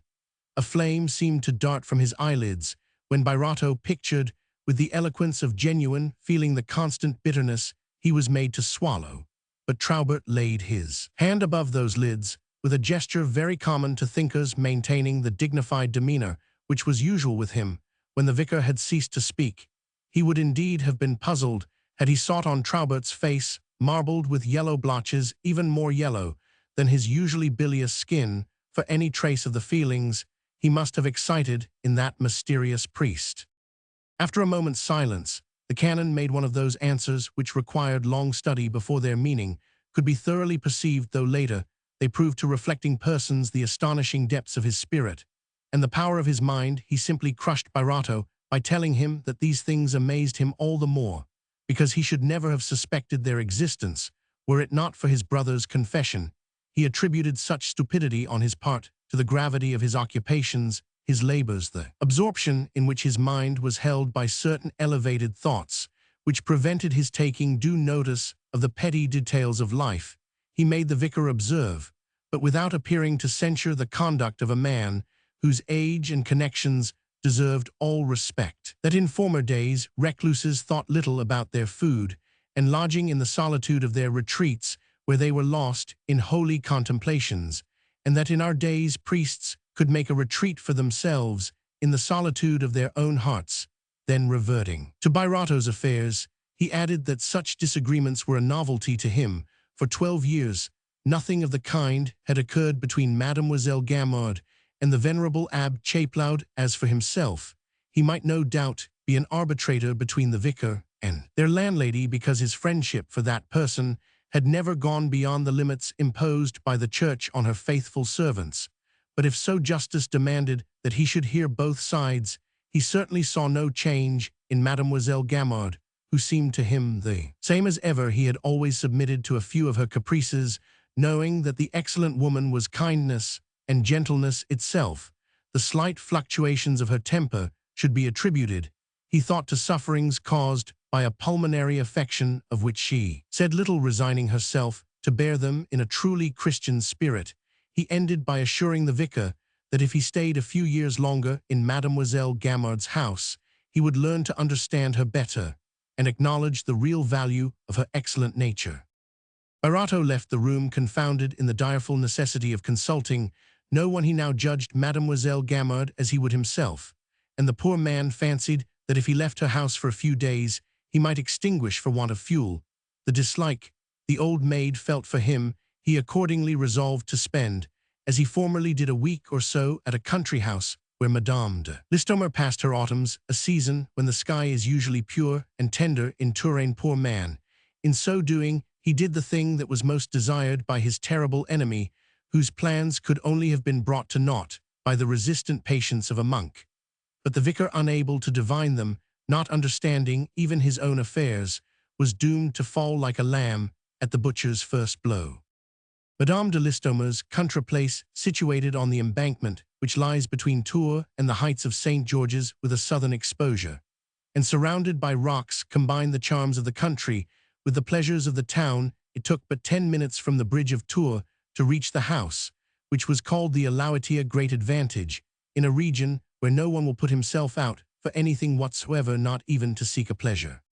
The Abbé Birato had been about 10 days at the Alouette, when one morning, while he was breakfasting, the porter came to say that Monsieur Caron desired to speak with him. Monsieur Caron was Mademoiselle Gamard's lawer, and had charge of her affairs. Birato, not remembering this, and unable to think of any matter of litigation between himself and others, left the table to see the lawyer in a stage of great agitation. He found him modestly seated on the balustrade of a terrace. Your intention of ceasing to reside in Mademoiselle Gamard's house being made evident, began the man of business. Monsieur," cried the Abbé Birato, interrupting him, "I have not the slightest intention of leaving it." "Nevertheless, monsieur," replied the lawyer, "you must have had some agreement in the matter with Mademoiselle, for she has sent me to ask how long you intend to remain in the country. The event of a long absence was not foreseen in the agreement, and may lead to a contest. Now, Mademoiselle Gamard, understanding that you're bored." "Monsieur," said Birato, amazed, and again, interrupting the lawyer, "I did not suppose it necessary to employ, as it were legal means too." "Mademoiselle Gamard, who is anxious to avoid all dispute," said Monsieur Caron, "has sent me to come to an understanding with you." "Well, if you will have the goodness to return tomorrow," said the Abbé, "I shall then have taken advice in the matter." The quilldriver withdrew. The poor vicar, frightened at the persistence with which Mademoiselle Gamard pursued him, returned to the dining-room with his face so convulsed that everybody cried out when they saw him, "What is the matter, Monsieur Birato?" The Abbé, in despair, sat down without a word. So crushed was he by the vague presence of approaching disaster. But after breakfast, when his friends gathered round him before a comfortable fire, Birato naively related the history of his troubles. His hearers, who were beginning to weary of the monotony of a country house, were keenly interested in a plot so thoroughly in keeping with the life of the provinces. They all took sides with the Abbé against the old maid. "Don't you see, my dear friend," said Madame de Listomere, "that the Abbé Traubert wants your apartment?" Here the historian ought to sketch this lady, but it occurs to him that even those who are ignorant of Sterne's system of cognomology cannot pronounce the three words Madame de Listomere without picturing her to themselves as noble and dignified, softening the sternness of rigid devotion by the gracious elegance and the courteous manners of the old monarchical regime, kind, but a little stiff, slightly nasal in voice, allowing herself the perusal of La Nouvelle Héloïse, and still wearing her own hair. "The Abbé Birato must not yield to that old vixen," cried Monsieur de Listomere, a lieutenant in the navy, who is spending a furlough with his aunt. "If the vicar has pluck, and will follow my suggestions, he will soon recover his tranquility." All present began to analyze the conduct of Mademoiselle Gamard with the keen perceptions which characterize provincials, to whom no one can deny the talent of knowing how to lay bare the most secret motives of human actions. "You don't see the whole thing yet," said an old landowner who knew the region well. "There is something serious behind all this, which I can't yet make out. The Abbé Traubert is too deep to be fathomed at once. Our dear Birato is at the beginning of his troubles. Besides, would he be left in peace and comfort even if he did give up his lodging to Traubert? I doubt it. If Caron came here to tell you that you intended to leave Mademoiselle Gamard," he added, turning to the bewildered priest, "no doubt Mademoiselle Gamard's intention is to turn you out. Therefore, you will have to go whether you like it or not. Her sort of people play a sure game. They risk nothing." This old gentleman, Monsieur de Bourbon, could sum up and estimate provincial ideas as correctly as Voltaire summarized the spirit of his times. He was thin and tall, and chose to exhibit in the matter of clothes the quiet indifference of a landowner whose territorial value is quoted in the department. His face, tanned by the Touraine sun, was less intellectual than shrewd. Accustomed to weigh his words and measure his actions, he concealed a profound vigilance behind a misleading appearance of simplicity. A very slight observation of him sufficed to show that, like a Norman peasant, he invariably held the upper hand in business matters. He was an authority on winemaking, the leading science of Touraine. He had managed to extend the meadowlands of his domain by taking in a part of the alluvial soil of the Loire, without getting into difficulties with the state. This clever proceeding gave him the reputation of a man of talent, if Monsieur de Bourbon's conversation pleased you, and you were to ask who he was of a Touranian hoe, a sly old fox would be the answer of those who were envious of him, and they were many in Touraine, as in many of the provinces. Jealousy is the root of language. Monsieur de Bourbon's remark occasioned a momentary silence, during which the persons who composed the little party seemed to be reflecting. Meanwhile, Mademoiselle Salomon de Villenois was announced. She came from Tours in the hope of being useful to the poor abbe, and the news she brought completely changed the aspect of the affair. As she entered, every one, except Monsieur de Bourbon, was urging Birato to hold his own against Traubert and Gamard under the auspices of the aristocratic society of the place, which would certainly stand by him. The Vicar General, to whom the appointments to office are entrusted, is very ill, said Mademoiselle Salomon, and the Archbishop has delegated his powers to the Abbe Traubert provisionally. The canonry will, of course, depend wholly upon him. Now, last evening, at Mademoiselle de la Blatiere's, the Abbe Poirel talked about the annoyances which the Abbe Birato had inflicted on Mademoiselle Gamard, as though he were trying to cast all the blame on our good Abbe. The Abbe Birato, he said, is a man to whom the Abbe Chaplaud was absolutely necessary, and since the death of that venerable man he has shown. And then came suggestions, calumnies, you understand. Traubert will be made Vicar General, said Monsieur de Bourbon sententiously. Come, cried Madame de Listomere, turning to Birato, which do you prefer, to be made a canon, or continue to live with Mademoiselle Gamard? To be a canon, cried the whole company. Well then, resumed Madame de Listomere, you must let the Abbe Traubert and Mademoiselle Gamard have things their own way.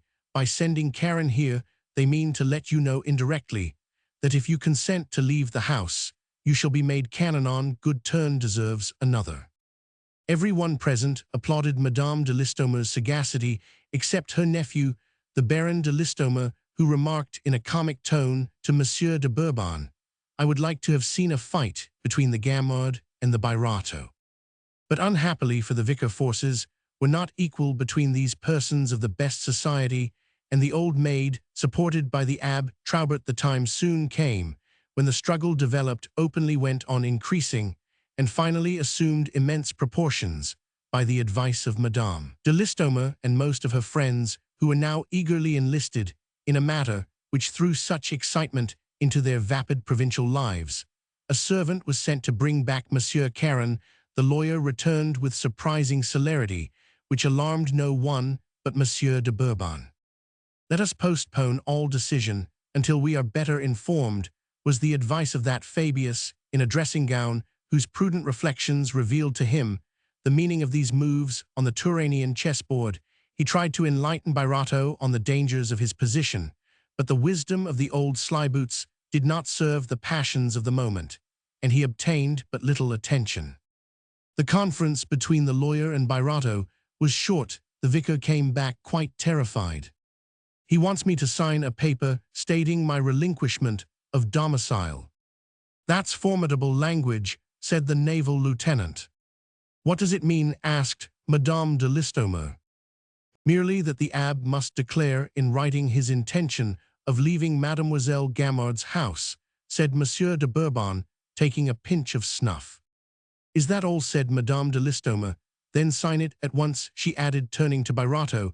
If you positively decide to leave her house, there can be no harm in declaring that such is your will. Birato's will. That is true, said Monsieur de Bourbon, closing his snuff-box with a gesture, the significance of which it is impossible to render, for it was a language in itself. But writing is always dangerous, he added, putting his snuff-box on the mantelpiece with an air and manner that alarmed the Vicar. Birato was so bewildered by the upsetting of all his ideas, by the rapidity of events, which found him defenseless, by the ease with which his friends were settling the most cherished matters of his solitary life, that he remained silent and motionless, as if moonstruck, thinking of nothing, though listening and striving to understand the meaning of the rapid sentences the assembled company addressed to him. He took the paper Monsieur Caron had given him and read it as if he were giving his mind to the lawyer's document. But the act was merely mechanical. He signed the paper, by which he declared that he left Mademoiselle Gamard's house of his own wish and will, and that he had been fed and lodged, while there according to the terms originally agreed upon. When the vicar had signed the document, Monsieur Caron took it, and asked where his client was to send the things left by the abbe in her house and belonging. To him Birato replied that they could be sent to Madame de Listomresse, that lady, making him a sign that she would receive him, never doubting that he would soon be a canon. Monsieur de Bourbon asked to see the paper, the deed of relinquishment, which the abbe had just signed. Monsieur Caron gave it to him. "How is this?" he said to the vicar after reading it. "It appears that written documents already exist between you and Mademoiselle Gamard. Where are they, and what do they stipulate?" "The deed is in my library," replied Birato. "Do you know the tenor of it?" said Monsieur de Bourbon to the lawyer. "No, monsieur," said Caron, stretching out his hand to regain the fatal document. "Ha," thought the old man, "you know, my good friend, what that deed contains, but you are not paid to tell us," and he returned the paper to the lawyer. "Where can I put my things?" cried Birato. "My books, my beautiful bookshelves and pictures, my red furniture, and all my treasures." The helpless despair of the poor man, thus torn up, as it were, by the roots, was so artless, it showed so plainly the purity of his ways, and his ignorance of the things of life, that Madame de Listomere and Mademoiselle de Salomon talked to him and consoled him in the tone which mothers take when they promise a plaything to their children. "Don't fret about such trifles," they said. "We will find you some place less cold and dismal than Mademoiselle Gamard's gloomy house. If we can't find anything you like, one or other of us will take you to live with us. Come, let's play a game of backgammon. Tomorrow you can go and see the Abbe Traubert and ask him to push your claims to the canonry, and you'll see how cordially he will receive you." Feeble folk are as easily reassured as they are frightened, so the poor abbe, dazzled at the prospect of living with Madame de Listomere, forgot the destruction now completed of the happiness he had so long desired and so delightfully enjoyed. But at night, before going to sleep, the distress of a man to whom the fuss of moving and the breaking up of all his habits was like the end of the world came upon him, and he racked his brains to imagine how he could ever find such a good place for his bookcase as the gallery in the old maid's house. Fancying he saw his books scattered about, his furniture defaced, his regular life turned topsy-turvy, he asked himself for the 1000th time why the first year spent in Mademoiselle Gamard's house had been so sweet, the second so cruel. His troubles were a pit in which his reason floundered. The canonry seemed to him small compensation for so much misery, and he compared his life to a stocking in which a single dropped stitch resulted in destroying the whole fabric. Mademoiselle Salomon remained to him, but alas, in losing his old illusions, the poor priest dared not trust in any later friendship. In the cité dolent of spinsterhood, we often meet, especially in France, with women whose lives are a sacrifice nobly and daily offered to noble sentiments. Some remain proudly faithful to a heart which death tore from them, martyrs of love. They learn the secrets of womanhood only though their souls. Others obey some family pride which in our days, and to our shame, decreases steadily. These devote themselves to the welfare of a brother or to orphan nephews. They are mothers while remaining virgins. Such old maids attain to the highest heroism of their sex. By consecrating all feminine feelings to the help of sorrow, they idealize womanhood. By renouncing the rewards of woman's destiny, accepting its pains, they live surrounded by the splendor of their devotion, and men respectfully bow the head before their faded features. Mademoiselle de Sombreuil was neither wife nor maid. She was, and ever will be, a living poem. Mademoiselle Salomon de Villenois belonged to the race of these heroic beings. Her devotion was religiously sublime, inasmuch as it won her no glory. After being for years a daily agony, beautiful and young, she loved, and was beloved. Her lover lost his reason for 5 years. She gave herself with love's devotion to the mere mechanical well-being of that unhappy man, whose madness she so penetrated that she never believed him mad. She was simple in manner, frank in speech, and her pallid face was not lacking in strength and character. Though its features were regular, she never spoke of the events of her life, but at times a sudden quiver passed over her as she listened to the story of some sad or dreadful incident, thus betraying the emotions that great sufferings had developed within her. She had come to live at Tours after losing the companion of her life, but she was not appreciated there at her true value, and was thought to be merely an amiable woman. she did much good and attached herself by preference to feeble beings.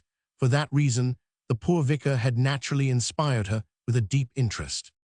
Mademoiselle de Villenoix, who returned to Tours the next morning, took Birato with her and set him down on the quay of the cathedral, leaving him to make his own way to the cloister, where he was bent on going to save at least the canonry, and to superintend the removal of his furniture.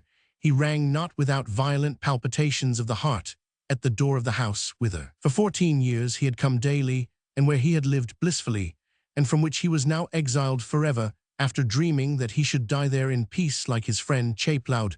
Marion was surprised at the vicar's visit. He told her that he had come to see the Abbé Traubert, and turned towards the ground-floor apartment where the canon lived, but Marion called to him. "Not there, Monsieur le Vicaire, the Abbé Traubert is in your old apartment." These words gave the vicar a frightful shock. He was forced to comprehend both Traubert's character and the depths of the revenge so slowly brought about, when he found the canon settled in Chapelaud's library, seated in Chapelaud's handsome armchair, sleeping no doubt in Chapelaud's bed, and disinheriting at last the friend of Chapelaud, the man who for so many years had confined him to Mademoiselle Gamard's house, by preventing his advancement in the church, and closing the best salons in Tours against him. By what magic wand had the present transformation taken place? Surely these things belonged to Birato, and yet, observing the sardonic air with which Traubert glanced at that bookcase, the poor abbé knew that the future Vicar General felt certain of possessing the spoils of those he had so bitterly hated. Chapelaud as an enemy, and Birato in, and through whom Chapelaud still thwarted him. Ideas rose in the heart of the poor man at the sight, and plunged him into a sort of vision. He stood motionless, as though fascinated by Traubert's eyes, which fixed themselves upon him. "I do not suppose, monsieur," said Birato at last, "that you intend to deprive me of the things that belong to me. Mademoiselle may have been impatient to give you better lodgings, but she ought to have been sufficiently just to give me time to pack my books and remove my furniture." "Monsieur," said the Abbé Traubert coldly, not permitting any sign of emotion to appear on his face, "Mademoiselle Gamard told me yesterday of your departure, the cause of which is still unknown to me. If she installed me here at once, it was from necessity. The Abbé Poil has taken my apartment. I do not know if the furniture and things that are in these rooms belong to you or to Mademoiselle, but if they are yours, you know her scrupulous honesty, the sanctity of her life, is the guarantee of her rectitude. As for me, you are well aware of my simple modes of living. I have slept for 15 years in a bare room without complaining of the dampness which, eventually, will have caused my death. Nevertheless, if you wish to return to this apartment, I will cede it to you willingly." After hearing these terrible words, Birato forgot the canonry, and ran downstairs as quickly as a young man to find Mademoiselle Gamard. He met her at the foot of the staircase, on the broad tiled landing which united the two wings of the house. "Mademoiselle," he said, bowing to her, without paying any attention to the bitter and derisive smile that was on her lips, nor to the extraordinary flame in her eyes, which made them lucent as a tiger's, "I cannot understand how it is that you have not waited until I removed my furniture before." "What," she said, interrupting him, "is it possible that your things have not been left at Madame de Listomer's?" "But my furniture—" "Haven't you read your deed?" said the old maid in a tone which would have to be rendered in music, before the shades of meaning that hatred is able to put into the accent of every word could be fully shown. Mademoiselle Gamard seemed to rise in stature. Her eyes shone, her face expanded, her whole person quivered with pleasure. The Abbé Traubert opened a window to get a better light on the folio volume he was reading. Birato stood, as if a thunderbolt had stricken him. Mademoiselle Gamard made his ears hum when she enunciated in a voice as clear as a cornet the following sentence: "Was it not agreed that if you left my house, your furniture should belong to me, to indemnify me for the difference in the price of board, paid by you, and that paid by the late venerable Abbé Chapelaud, now, as the Abbé Poil has just been appointed canon?" Hearing the last words, Birato made a feeble bow as if to take leave of the old maid, and left the house precipitately. He was afraid, if he stayed longer, that he should break down utterly, and give too great a triumph to his implacable enemies. walking like a drunken man, he at last reached Madame de Listomer's house, where he found in one of the lower rooms his linen, his clothing, and all his papers packed in a trunk. When his eyes fell on these few remnants of his possessions, the unhappy priest sat down and hid his face in his hands to conceal his tears from the sight of others. The Abbé Poirel was Canon. He, Birato, had neither home, nor means, nor furniture. Fortunately, Mademoiselle Salomon happened to drive past the house, and the porter, who saw and comprehended the despair of the poor Abbé, made a sign to the coachman. After exchanging a few words with Mademoiselle Salomon, the porter persuaded the vicar to let himself be placed half dead, as he was in the carriage of his faithful friend, to whom he was unable to speak connectedly. Mademoiselle Salomon, alarmed at the momentary derangement of a head that was always feeble, took him back at once to the Alouette, believing that this beginning of mental alienation was an effect produced by the sudden news of Abbé Poirel's nomination. She knew nothing, of course, of the fatal agreement made by the Abbé with Mademoiselle Gamard, for the excellent reason that he did not know of it himself, and because it is in the nature of things that the comical is often mingled with the pathetic. The singular replies of the poor Abbé made her smile. Chapelaud was right, he said. He is a monster. Who? She asked. Chapelaud, he has taken all. You mean Poirel's? No, Traubert's.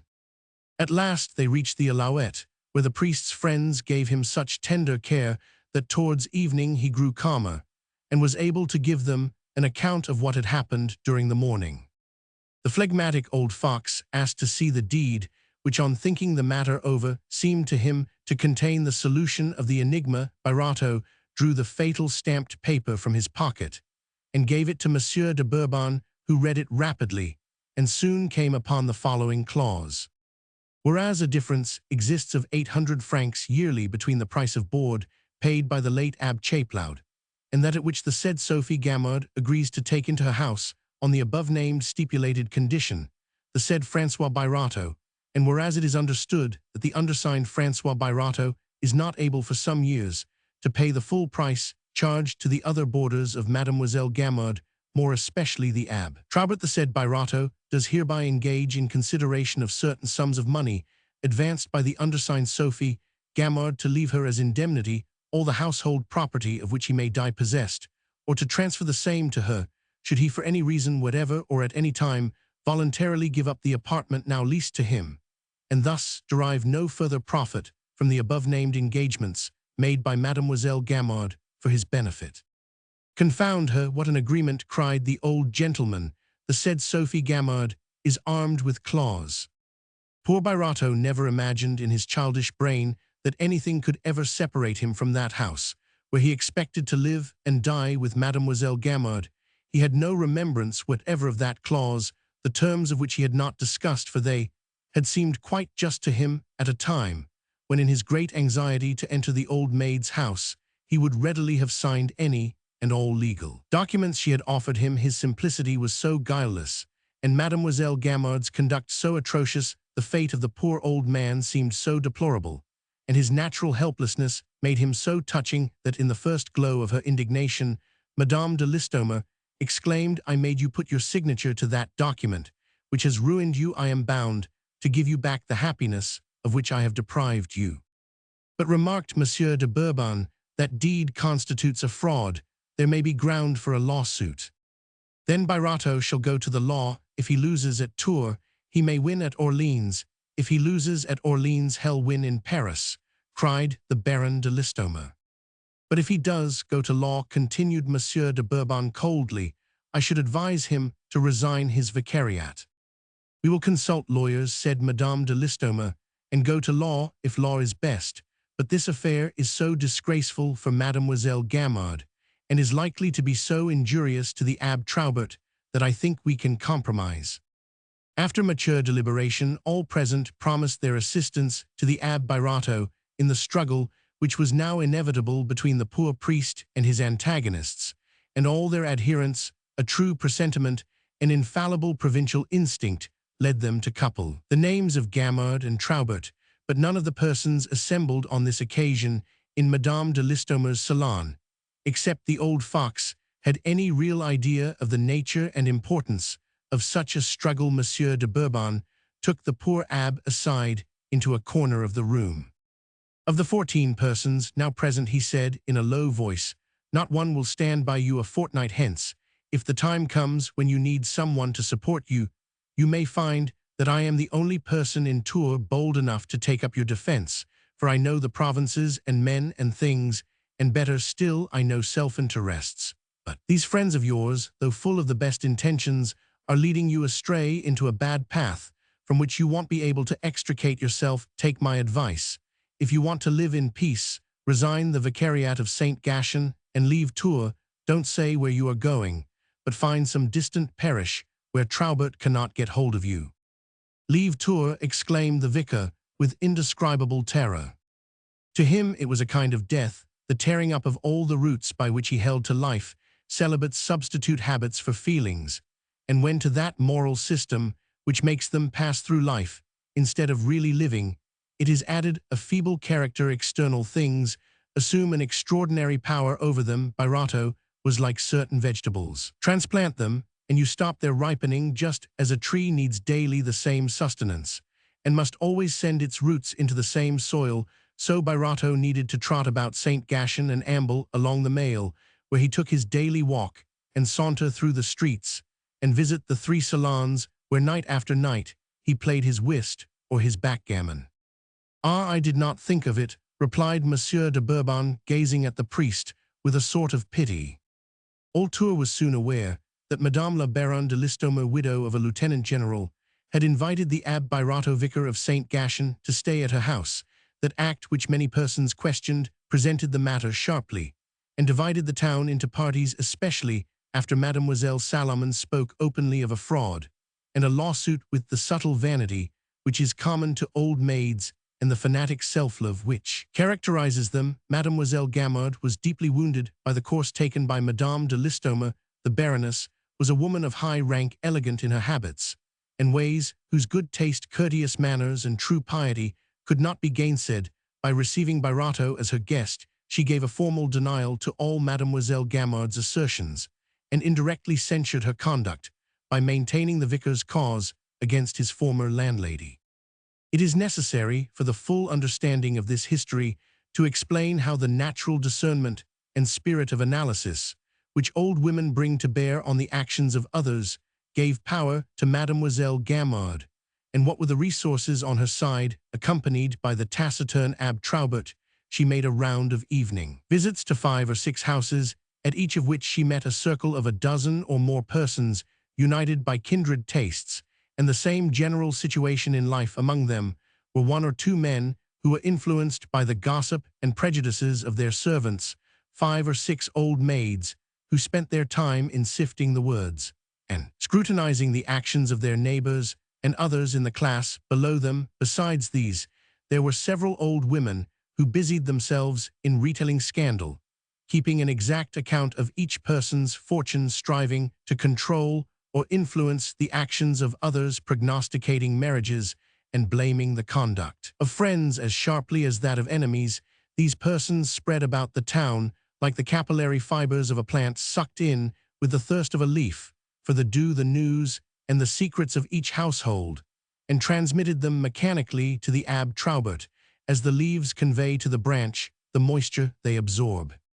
Accordingly, during every evening of the week, these good devotees, excited by that need of emotion which exists in all of us, rendered an exact account of the current condition of the town with a sagacity worthy of the Council of 10, and were in fact a species of police, armed with the unerring gift of spying bestowed by passions when they had divined the secret meaning of some event. Their vanity led them to appropriate to themselves the wisdom of their Sanhedrim, and set the tone to the gossip of their respective spheres. This idle, but ever busy fraternity, invisible, yet seeing all things, dumb, but perpetually talking, possessed an influence which its nonentity seemed to render harmless, though it was in fact terrible in its effects. When it concerned itself with serious interests for a long time, nothing had entered the sphere of these existences so serious and so momentous to each one of them as the struggle of Birato, supported by Madame de Listomere, against Mademoiselle Gamard, and the Abbé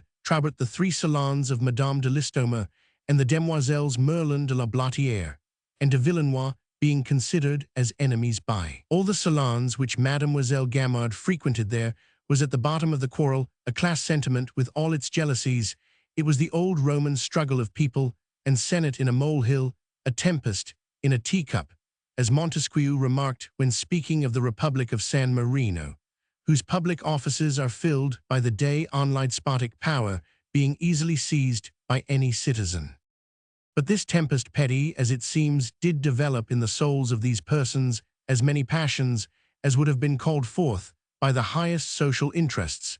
It is a mistake to think that none but souls concerned in mighty projects which stir their lives and set them foaming find time too. Fleeting the hours of the Abbe Traubert, fled by as eagerly laden with thoughts, as anxious, harassed by despairs and hopes, as deep as the cruelest hours of the gambler, the lover, or the statesman. God alone is in the secret of the energy we expend upon our occult triumphs over man, over things, over ourselves. Though we know not always whither we are going, we know well what the journey costs us. If it be permissible for the historian to turn aside for a moment from the drama he is narrating and ask his readers to cast a glance upon the lives of these old maids and abbes and seek the cause of the evil which vitiates them at their source, we may find it demonstrated that man must experience certain passions before he can develop within him those virtues which give grandeur to life by widening his sphere and checking the selfishness which is inherent in every created being. Madame de Listomere returned to town without being aware that for the previous week her friends had felt obliged to refute a rumor at which she would have laughed had she known if it that her affection for her nephew had an almost criminal motive. She took Birato to her lawyer, who did not regard the case as an easy one. The vicar's friends, inspired by the belief that justice was certain in so good a cause, or inclined to procrastinate in a matter which did not concern them personally, had put off bringing the suit until they returned to Tours. Consequently, the friends of Mademoiselle Gamard had taken the initiative and told the affair wherever they could, to the injury of Birato the lawyer, whose practice was exclusively among the most devout church people. Amazed Madame de Listomere by advising her not to embark on such a suit, he ended the consultation by saying that he himself would not be able to undertake it, for according to the terms of the deed, Mademoiselle Gamard had the law on her side, and in equity, that is to say outside of strict legal justice, the Abbe Birato would undoubtedly seem to the judges, as well as to all respectable laymen, to have derogated from the peaceable, conciliatory, and mild character hitherto attributed to him, that Mademoiselle Gamard, known to be a kindly woman and easy to live with, had put Birato under obligations to her by lending him the money he needed to pay the legacy duties on Chapelaud's bequest, without taking from him a receipt, that Birato was not of an age or character to sign a deed without knowing what it contained or understanding the importance of it, that in leaving Mademoiselle Gamard's house at the end of 2 years, when his friend Chapelaud had lived there 12, and Traubert 15, he must have had some purpose known to himself only, and that the lawsuit, if undertaken, would strike the public as an act of ingratitude, and so forth. Letting Birato go before them to the staircase, the lawyer detained Madame de Listomere a moment to entreat her, if she valued her own peace of mind, not to involve herself in the matter. But that evening, the poor vicar, suffering the torments of a man under sentence of death, who awaits in the condemned cell at Bicêtre the result of his appeal for mercy, could not refrain from telling his assembled friends the result of his visit to the lawyer. "I don't know a single pettifogger in Tours," said Monsieur de Bourbon, "except that radical lawyer who would be willing to take the cassunless for the purpose of losing it. I don't advise you to undertake it." "Then it is infamous," cried the naval lieutenant. "I myself will take the Abbe to the radical." "Go at night," said Monsieur de Bourbon, interrupting him. "Why? I have just learned that the Abbe Traubert is appointed Vicar General in place of the other man who died yesterday." "I don't care a fig for the Abbe Traubert." Unfortunately, the Baron de Listomere, a man 36 years of age, did not see the sign Monsieur de Bourbon made him to be cautious in what he said, motioning, as he did so, to a friend of Traubert, a councillor of the prefecture, who was present. The lieutenant therefore continued, "If the Abbe Traubert is a scoundrel, "Oh," said Monsieur de Bourbon, cutting him short, "why bring Monsieur Traubert into a matter which doesn't concern him?" "Not concern him," cried the Baron. "Isn't he enjoying the use of the Abbe Birotteau's household property? I remember that, when I called on the Abbe Chapelaud, I noticed 2 valuable pictures. Say that they are worth 10,000 francs. Do you suppose that Monsieur Birotteau meant to give 10,000 francs for living 2 years with that Gamard womanot, to speak of the library and furniture, which are worth as much more?" The Abbe Birotteau opened his eyes at hearing he had once possessed so enormous a fortune. The Baron, getting warmer than ever, went on to say, "By Jove, there's that Monsieur Salmon, formerly an expert at the museum in Paris. He is down here on a visit to his mother-in-law. I'll go and see him this very evening with the Abbe Birotteau, and ask him to look at those pictures and estimate their value from there. I'll take the Abbe to the lawyer." 2 days after this conversation, the suit was begun. This employment of the liberal lawyer did harm to the vicar's cause, those who were opposed to the government, and all who were known to dislike the priests or religion, 2 things quite distinct, which many persons confound, got hold of the affair, and the whole town talked of it. The museum expert estimated the Virgin of Valentin and the Christ of Lebrun, 2 paintings of great beauty, at 11,000 francs. As to the bookshelves and the Gothic furniture, the taste for such things was increasing so rapidly in Paris that their immediate value was at least 12,000. In short, the appraisal of the whole property by the expert reached the sum of over 36,000 francs. Now it was very evident that Birotteau never intended to give Mademoiselle Gamard such an enormous sum of money for the small amount he might owe her under the terms of the deed. Therefore, he had, legally speaking, equitable grounds on which to demand an amendment of the agreement. If this were denied, Mademoiselle Gamard was plainly guilty of intentional fraud. The radical lawyer accordingly began the affair by serving a writ on Mademoiselle Gamard, though very harsh in language. This document, strengthened by citations of precedents and supported by certain clauses in the code, was a masterpiece of legal argument, and so evidently just in its condemnation of the old maid that 30 or 40 copies were made and maliciously distributed through the town. Roman 4. A few days after this commencement of hostilities between Birotteau and the old maid, the Baron de Listomere, who expected to be included as captain of a corvette in a coming promotion lately announced by the Minister of the Navy, received a letter from one of his friends warning him that there was some intention of putting him on the retired list. Greatly astonished by this information, he started for Paris immediately and went at once to the minister, who seemed to be amazed himself and even laughed at the Baron's fears. The next day, however, in spite of the minister's assurance, Monsieur de Listomere made inquiries in the different offices by an indiscretion often practiced by heads of departments in favor of their friends. One of the secretaries showed him a document confirming the fatal news, which was only waiting the signature of the director, who was ill to be submitted to the minister.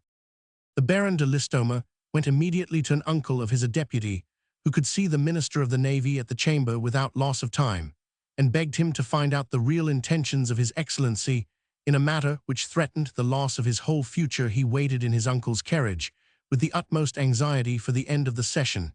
His uncle came out before the chamber rose, and said to him at once, as they drove away, "Why the devil have you meddled in a priest's quarrel?" The minister began by telling me you had put yourself at the head of the radicals, in tour that your political opinions were objectionable, you were not following in the lines of the government, with other remarks, as much involved as if he were addressing the chamber. On that I said to him, "Nonsense, let us come to the point." The end was that His Excellency told me frankly you were in bad odor with the diocese. In short, I made a few inquiries among my colleagues, and I find that you have been talking slightingly of a certain Abbe Traubert, the Vicar General, but a very important personage in the province where he represents the Jesuits.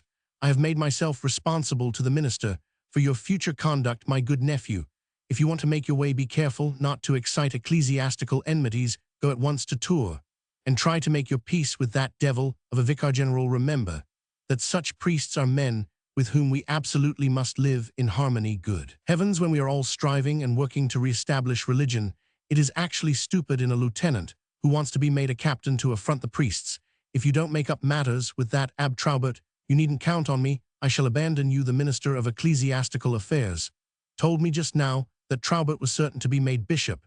Before long, if he takes a dislike to our family, he could hinder me from being included in the next batch of peers. Don't you understand?" These words explained to the naval officer the nature of Traubert's secret occupations, about which Barato often remarked in his silly way, "I can't think what he does, with himself sitting up all night." The canon's position in the midst of his female senate, converted so adroitly into provincial detectives, and his personal capacity had induced the Congregation of Jesus to select him out of all the ecclesiastics in the town, as the secret proconsul of Touraine, archbishop, general prefect, all men great and small, were under his occult dominion. The Baron de Listomere decided at once on his course. "I shall take care," he said to his uncle, "not to get another round shot below my waterline."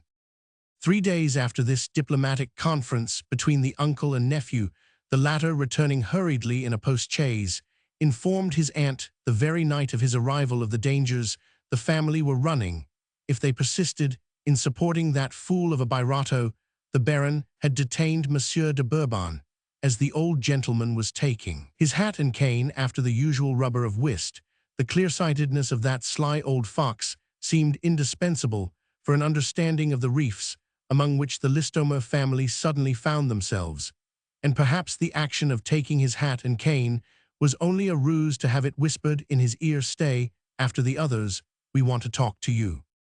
The Baron's sudden return, his apparent satisfaction, which was quite out of keeping with a harassed look that occasionally crossed his face, informed Monsieur de Bourbon vaguely that the lieutenant had met with some check in his crusade against Gamard and Traubert. He showed no surprise when the Baron revealed the secret power of the Jesuit Vicar General. "I knew that," he said. "Then why," cried the Baroness, "did you not warn us?" "Madame," he said sharply, "forget that I was aware of the invisible influence of that priest, and I will forget that you knew it equally well. If we do not keep this secret now, we shall be thought his accomplices, and shall be more feared and hated than we are due, as I do pretend to be duped. But look carefully where you set your feet. I did warn you sufficiently, but you would not understand me, and I did not choose to compromise myself." "What must we do now?" said the Baron. The abandonment of Birato was not even made a question. It was a first condition tacitly accepted by the 3 deliberators. "To beat a retreat with the honors of war has always been the triumph of the ablest generals," replied Monsieur de Bourbon-Beau to Traubert. "And if his hatred is less strong than his vanity, you will make him your ally. But if you bow too low, he will walk over you roughshod, make believe that you intend to leave the service, and you'll escape him. Monsieur le Baron, send away Birato, madame, and you will set things right with Mademoiselle Gamard. Ask the Abbé Traubert, when you meet him at the Archbishop's, if he can play whist. He will say yes, then invite him to your salon, where he wants to be received. Hell, be sure to come. You are a woman, and you can certainly win a priest to your interests. When the Baron is promoted his uncle peer of France, and Traubert a bishop, you can make Birato a canon if you choose. Meantime yield, but yield gracefully, all the while with a slight menace. Your family can give Traubert quite as much support as he can give you. You'll understand each other perfectly on that score. As for you, sailor, carry your deep-sea line about you." "Poor Birato," said the Baroness. "Oh, get rid of him at once," replied the old man, as he rose to take leave. "If some clever radical lays hold of that empty head of his, he may cause you much trouble. After all, the court would certainly give a verdict in his favor, and Traubert must fear that he may forgive you for beginning the struggle. But if they were defeated, he would be implacable. I have said my say." He snapped his snuff-box, put on his overshoes, and departed.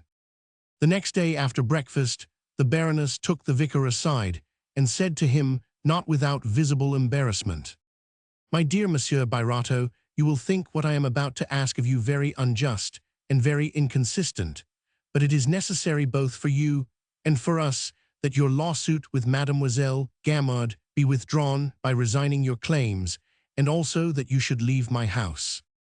As he heard these words, the poor Abbé turned pale.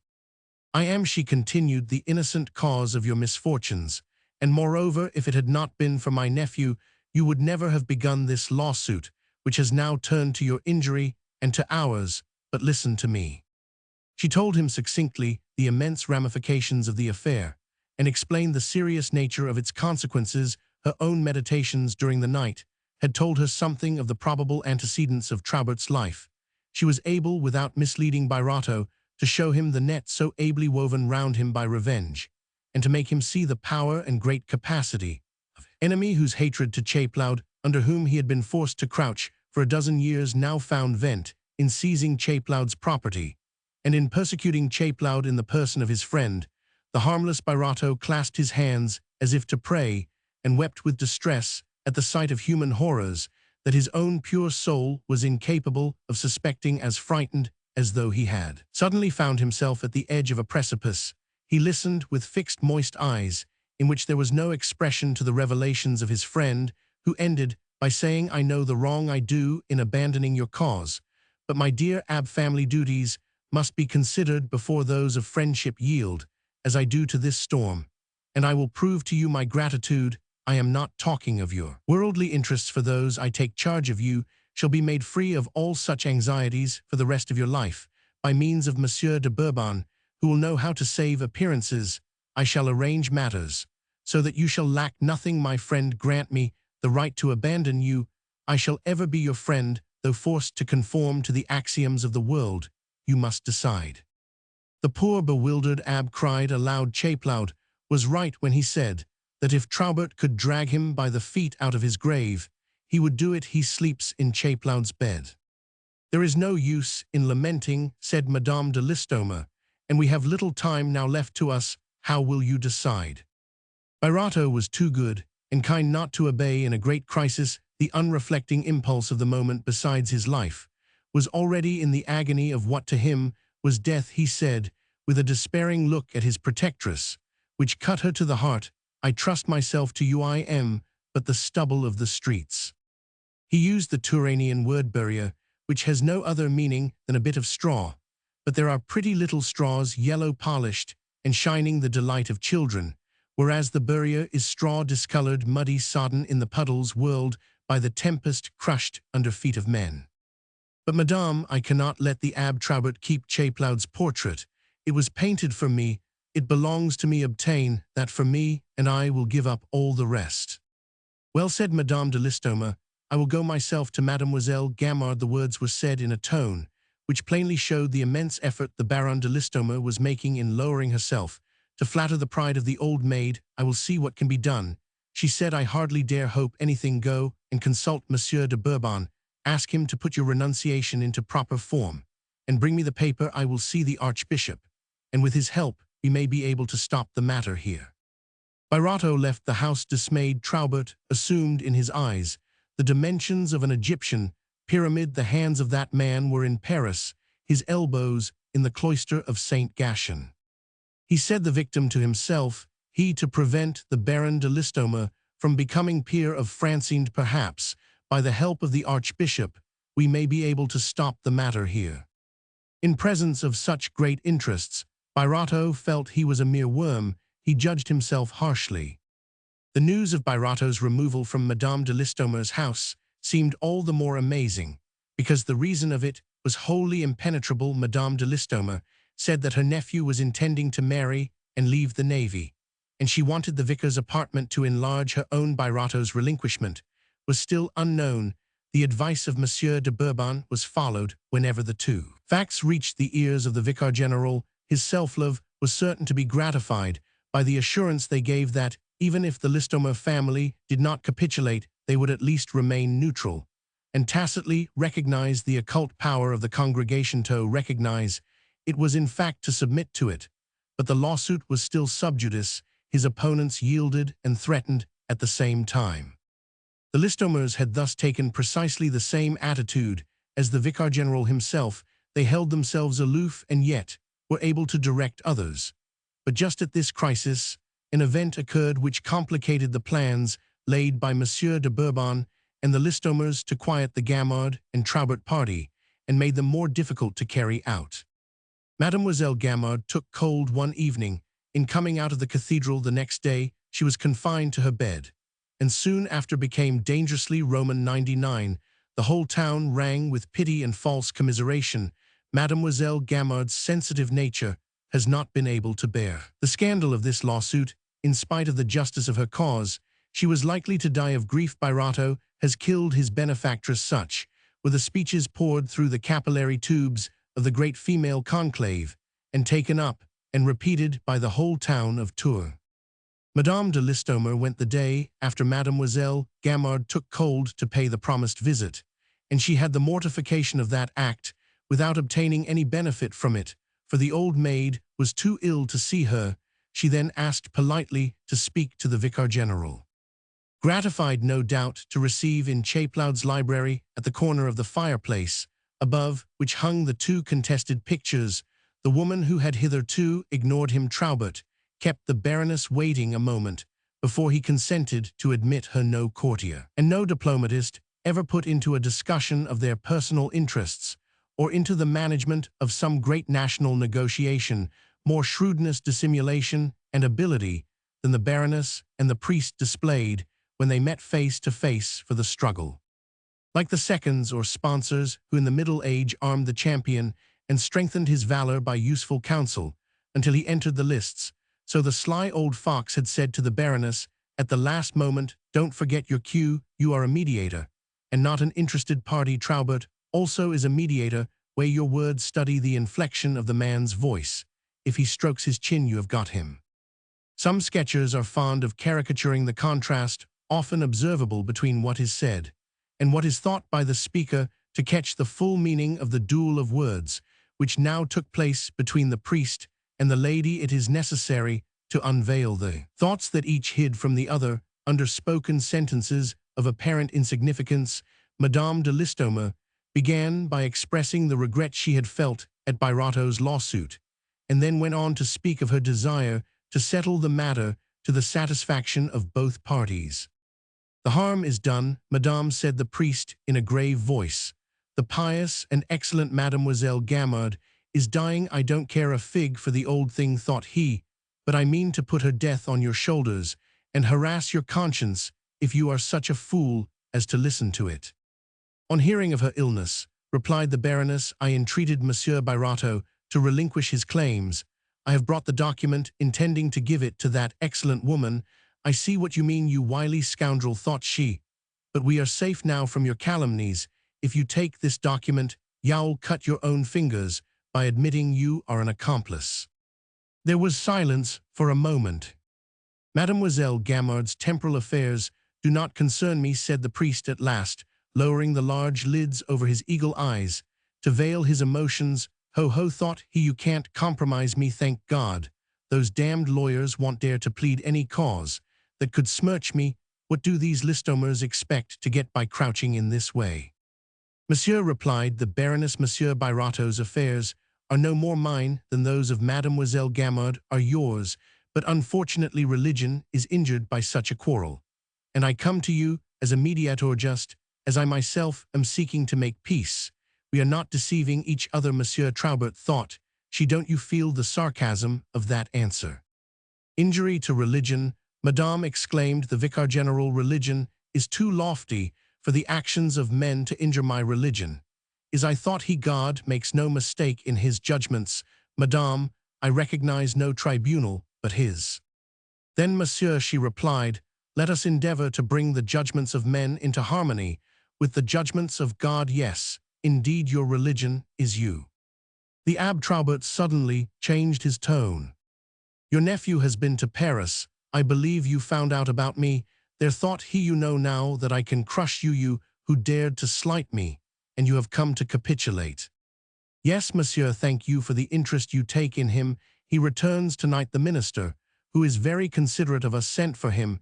He does not want Monsieur de Listomere to leave the service." "Jesuit, you can't crush us," thought she. "I understand your civility."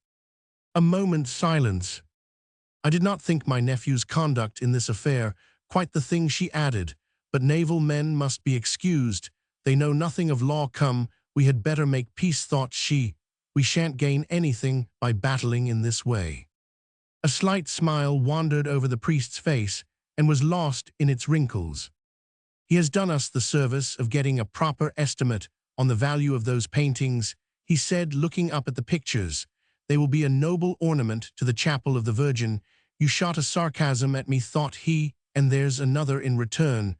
we are quits, madame. If you intend to give them to Saint Gaston, allow me to offer frames that will be more suitable and worthy of the place, and of the works themselves. I wish I could force you to betray that you have taken Bairato's things for your own thought.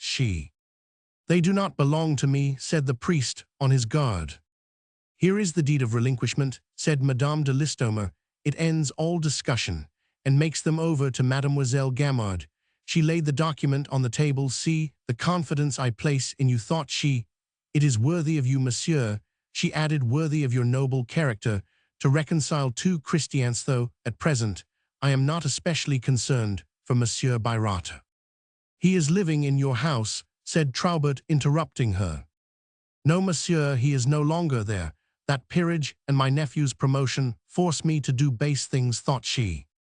The priest remained impassible, but his calm exterior was an indication of violent emotion. Monsieur Bourbon alone had fathomed the secret of that apparent tranquility. The priest had triumphed. Why did you take upon yourself to bring that relinquishment, he asked, with a feeling analogous to that which impels a woman to fish for compliments. I could not avoid a feeling of compassion. Bairato, whose feeble nature must be well known to you, entreated me to see Mademoiselle Gamard, and to obtain as the price of his renunciation. The priest frowned. Of rights upheld by distinguished lawyers, the portrait of. Traubert looked fixedly at Madame de Listomere. The portrait of Chapelaud, she said, continuing, I leave you to judge of his claim. You will be certain to lose your case if we go to law, and you know it, thought she. The tone of her voice, as she said the words distinguished lawyers, showed the priest that she knew very well both the strength and weakness of the enemy. She made her talent so plain to this connoisseur emeritus in the course of a conversation, which lasted a long time in the tone here given, that Traubert finally went down to Mademoiselle Gamard to obtain her answer to Bairato's request for the portrait. He soon returned. Madame, he said, I bring you the words of a dying woman. The Abbe Chapelaud was so true a friend to me, she said, that I cannot consent to part with his picture. As for me, added Traubert, if it were mine, I would not yield it. My feelings to my late friend were so faithful that I should feel my right to his portrait was above that of others. Well, there's no need to quarrel over a bad picture. I care as little about it as you do, thought she. Keep it, and I will have a copy made of it. I take some credit to myself for having averted this deplorable lawsuit, and I have gained personally the pleasure of your acquaintance. I hear you have a great talent for whist. You will forgive a woman for curiosity, she said, smiling, if you will come and play at my house. Sometimes you cannot doubt your welcome. Traubert stroked his chin. Caught. Bourbon was right, thought she. He has his quantum of vanity. It was true, the Vicar General was feeling the delightful sensation which Mirabeau was unable to subdue, when in the days of his power he found gates opening to his carriage, which were barred to him in earlier days. Madame, he replied, my avocations prevent my going much into society, but for you what will not a man do? The old maid is going to die ill. Get a footing at the Listomeres, and serve them. If they serve me, thought he, it is better to have them for friends than enemies. Madame de Listomere went home hoping that the Archbishop would complete the work of peace so auspiciously begun, but Bairato was fated to gain nothing by his relinquishment. Mademoiselle Gamard died the next day. No one felt surprised when her will was opened to find that she had left everything to the Abbe Traubert. Her fortune was appraised at 300,000 francs. The Vicar General sent to Madame de Listomere 2 notes of invitation for the services, and for the funeral procession of his friend, one for herself and one for her nephew. We must go, she said. It can't be helped, said Monsieur de Bourbon. It is a test to which Traubert puts you, Baron. You must go to the cemetery, he added, turning to the lieutenant, who, unluckily for him, had not left Tours. The services took place, and were performed with unusual ecclesiastical magnificence. Only one person wept, and that was Bairato, who, kneeling in a side chapel, and seen by none, believed himself guilty of the death, and prayed sincerely for the soul of the deceased, bitterly deploring that he was not able to obtain her forgiveness before she died. The Abbe Traubert followed the body of his friend to the grave, at the verge of which he delivered a discourse in which, thanks to his eloquence, the narrow life the old maid had lived was enlarged to monumental proportions. Those present took particular note of the following words in the peroration. This life of days devoted to God and to his religion, a life adorned with noble actions silently performed, and with modest and hidden virtues, was crushed by a sorrow which we might call undeserved, if we could forget here at the verge of this grave that our afflictions are sent by God, the numerous friends of this saintly woman, knowing the innocence and nobility of her soul, foresaw that she would issue safely from her trials, in spite of the accusations which blasted her life. It may be that Providence has called her to the bosom of God, to withdraw her from those trials. Happy they who can rest here below in the peace of their own hearts, as Sophie now is resting in her robe of innocence among the blessed.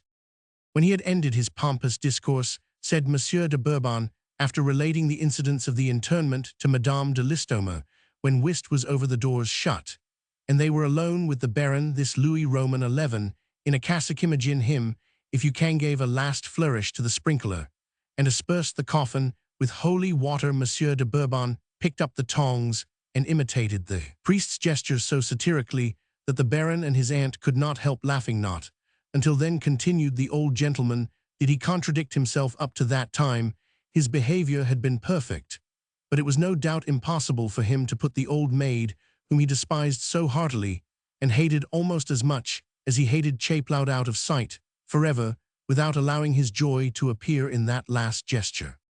The next day Mademoiselle Salomon came to breakfast with Madame de Listomere, chiefly to say with deep emotion, our poor Abbé Birato has just received a frightful blow, which shows the most determined hatred. He is appointed curate of Saint Symphorien. Saint Symphorien is a suburb of Tours lying beyond the bridge.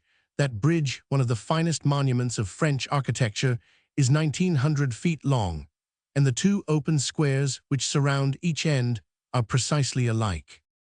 Don't you see the misery of it? She said, after a pause, amazed at the coldness with which Madame de Listomere received the news. It is just as if the Abbé were 100 miles from Tours, from his friends, from everything. It is a frightful exile, and all the more cruel because he is kept within sight of the town, where he can hardly ever come. Since his troubles he walks very feebly, yet he will have to walk 3 miles to see his old friends he has taken to his bed just now with fever. The parsonage at Saint Symphorien is very cold and damp, and the parish is too poor to repair it. The poor old man will be buried in a living tomb. Oh, it is an infamous plot. To end this history, it will suffice to relate a few events in a simple way, and to give one last picture of its chief personages. 5 months later, the Vicar General was made Bishop of Troyes, and Madame de Listomere was dead, leaving an annuity of 1,500 francs to the Abbé Birato. The day on which the dispositions in her will were made known, Monseigneur Hyacinthe, Bishop of Troyes, was on the point of leaving Tours to reside in his diocese, but he delayed his departure on receiving the news, furious at being foiled by a woman to whom he had lately given his countenance, while she had been secretly holding the hand of a man whom he regarded as his enemy. Traubert again threatened the Baron's future career and put in jeopardy the peerage of his uncle. He made in the salon of the Archbishop, and before an assembled party, one of those priestly speeches which are big with vengeance and soft with honeyed mildness. The Baron de Listomere went the next day to see this implacable enemy, who must have imposed sundry hard conditions on him, for the Baron's subsequent conduct showed the most entire submission to the will of the terrible Jesuit. The new bishop made over Mademoiselle Gamard's house by deed of gift to the chapter of the cathedral. He gave Chapelaud's books and bookcases to the seminary. He presented the 2 disputed pictures to the chapel of the Virgin, but he kept Chapelaud's portrait. No one knew how to explain this almost total renunciation of Mademoiselle Gamard's bequest. Monsieur de Bourbon supposed that the bishop had secretly kept moneys that were invested so as to support his rank with dignity in Paris, where of course he would take his seat on the bishop's bench in the upper chamber. It was not until the night before Monseigneur Traubert's departure from Tours that the sly old fox unearthed the hidden reason of this strange action, the death blow given by the most persistent vengeance to the feeblest of victims. Madame de Listomere's legacy to Birato was contested by the Baron de Listomere under a pretense of undue influence. A few days after the case was brought, the baron was promoted to the rank of captain. As a measure of ecclesiastical discipline, the curate of St. Symphorian was suspended. His superiors judged him guilty. The murderer of Sophie Gamard was also a swindler. If Monseigneur Traubert had kept Mademoiselle Gamard's property, he would have found it difficult to make the ecclesiastical authorities censure Birato.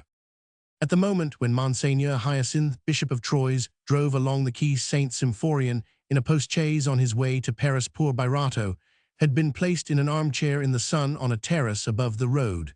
The unhappy priest, smitten by the archbishop, was pale, and haggard grief stamped on every feature distorted the face that was once so mildly gay. Illness had dimmed his eyes, formerly brightened by the pleasures of good living and devoid of serious ideas, with a veil which simulated thought. It was but the skeleton of the old Birato who had rolled only 1 year earlier, so vacuous, but so content along the cloister. The bishop cast one look of pity and contempt upon his victim. Then he consented to forget him and went his way. There is no doubt that Traubert would have been in other times a Hildebrand or an Alexander VI. In these days, the Church is no longer a political power, and does not absorb the whole strength of her solitary celibacy, however, presents the inherent vice of concentrating the faculties of man upon a single passion, egotism, which renders celibates either useless or mischievous. We live, period, when the defect of governments is to make man for society rather than society for man. There is a perpetual struggle going on between the individual and the social system, which insists on using him while he is endeavoring to use it to his own profit, whereas in former days man, really more free, was also more loyal to the public weal. The round in which men's struggle in these days has been insensibly widened. The soul which can grasp it as a whole will ever be a magnificent exception, for as a general thing in morals, as in physics, impulsion loses in intensity what it gains in extension. Society cannot be based on exceptions. Man, in the first instance, was purely and simply father. His heart beat, warmly concentrated, in the one ray of family. Later, he lived for a clan or a small community, hence the great historical devotions of Greece and Rome.